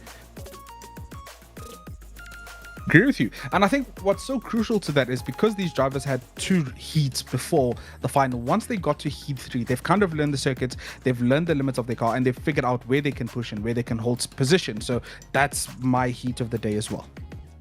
Yeah, likewise. And what I'd love to do is obviously see if anyone from the comments has some thoughts on any of the battles that they potentially have. I really do encourage any potential questions that you guys may have for Tristan. He's a very he'll want to share the knowledge and the wisdom that he has garnered from this race. But again, this is a gentleman who actually races a BMW in real life. So I think, Tapilla, we saw probably a little bit of an extension of just really where the skill set lies. And Tristan de Nobrega, congratulations on your win for the first BMW CS Racing challenge that we're going to be having with Motorsport South Africa. How does it feel, bud? Yeah, thanks guys. Great to be a part of the first one, and yeah, it was good fun. First time driving this car in iRacing, and I must say it's a nice track and car combination. And yeah, the format was a little bit unknown to all of us going into it. Obviously, the heats had reverse grids, and then obviously in my heat I had a bit of an incident into turn one, which put me I think back to 9th position. So I had to try and claw my way back into that top 6. And then yeah, I don't know, it worked in my favor obviously because I finished 5th in my race, and then that gave me 3rd on the grid in the feature race. So yeah, super happy. Great racing, good fun. Obviously Luke, well done to finish on the podium, and also Camto, great driving from those guys, and yeah, I had good fun. Awesome stuff, man. Really, really awesome to see the drive out there. We were having many discussions over your strategy and where you're going to try attempt a no stopper and stuff, and quite literally it was like your ears were burning. You came diving into the pit lane and completed your pit stop. But how was the pressure there towards the end, with Luke being right on top of you towards the end of the race? So yeah, I was managing the gap, and I was kind of checking the whole time what laps he was doing, because lap times rather, because obviously he pitted early to try and clear the traffic. So I knew it would be close. I didn't expect it to be that close. And then yeah, I came out the pits and I felt my tires were really just finished. So I just really coasted home. Obviously tried to work through the last bit of traffic, and then yeah, I knew if Luke even got up to me, we'd still be okay. I think managed to have enough tires to maybe have a last lap battle, but yeah, we got away with it, and nice close finish. Good, very, very well done, Tristan. Fantastic drive, man. And you are obviously the winner of the soundbar provided by Skyworth South Africa. So I'll obviously then get in touch with you. We'll organize the social media thing, as we're seeing some of the replay highlights at the moment. Some real Tokyo drift attempting stuff, not quite working out for the drivers. But yeah, Tristan, again, man, spectacular drive, really well done. Couldn't congratulate you enough. And yeah, hopefully we're going to be doing a lot more of this iRacing in the future. That would be fantastic. Looking forward to any leagues or competitions that we have in the future, and hopefully we get some more guys in, more competition, and hopefully we can grow it. That would be great. That's the plan. Awesome. But Tristan, again, congratulations, man. I'm sure you're going to go and take a sit down now and have a breather, because that was a very long 25 lap race. It felt like it was quite a lengthy one. Pello and I even saying at one point, like, I could do another 25 personally, but that was quite a race. Yeah, especially with these cars, the tires seem to fall off quite quickly, so they're very tail happy. So it keeps you locked in, and it's entertaining. So I hope it was good on the stream, and again, well done to Luke.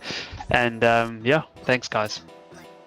Awesome stuff, Tristan. Thanks again for joining us in the commentary box for a quick post-race interview. I think this is about the time, Pillow, we maybe start wrapping things up, as we're seeing some of the cars letting go on the stream at the moment. We had some big crashes this race, ladies and gentlemen, but what we also had was a spectacle of some of the top-notch driving that you would see here in South Africa in iRacing. And again, if this is something that interests you, if the M2 or racing in iRacing is of interest to you, please make your way over to Motorsport South Africa's website. Make sure you get that esports license, get into the Discord for stuff, and you will start to see a whole world of various racing activities opened up for you. And obviously, just a reminder to our stream giveaway for the Sparko Gaming voucher to a tune of 1,500 Rand. You guys can find that link up in the top of the description of the broadcast. To that, you just need to fill out the form, so we have your details. Obviously, no need to know who you are, but you do need to then also share it to a social of your choice, tagging Motorsport South Africa and MS Technic Sparko Gaming. The tags are there in the entry form, as well as including the hashtag as Africa Festival. To that, guys, Tapelo, man, it has been an absolute privilege. What I'd like to do maybe is, if you have a minute to discuss some of the stuff that's coming up, we've got the LNR console guys coming up in an hour and 10 minutes. And this is also going to be some really top-notch racing on the console side of things. That's going to be interesting. As a guy who still games on console a lot, that's still just as tricky, so I know it's going to be interesting. So for the guys who are watching, stay behind, watch that, because I'm telling you, if this was a kind of an interest for you, all these races are just going to be just as good and just as fun with Richard in your ears. No. Well, unfortunately, actually, ladies and gentlemen, this is me for the day. I was commentating on the leagues or the races that I put on personally, just providing a personal touch to make sure that everyone gets the message and understands the enthusiasm that Black Ribbon Simulations brings to it. But I mean, Tapelo, honestly, honor and privilege, man. What an off midday I've had with you commenting on some racing. Absolutely cannot thank you enough. No lies, my friend. It's been great. I haven't done this in a while, so coming back and having a great partner kind of next to me digitally, it's been fun, and I hope we can do it again. I'm very much looking forward to it, but I will tell you that much for free. And guys, from my side, that is the wrapping up of the Africa Festival M2 One Make Challenge. We are definitely going to be back for more. Please keep your eyes on the MSA socials. Have a look at Black Ribbon Simulations as well on socials. You will find everything there. And if you missed it earlier, there is some rallying for people if they're interested. Next though, ACC console. Good luck everyone. Have a great day. Cheers.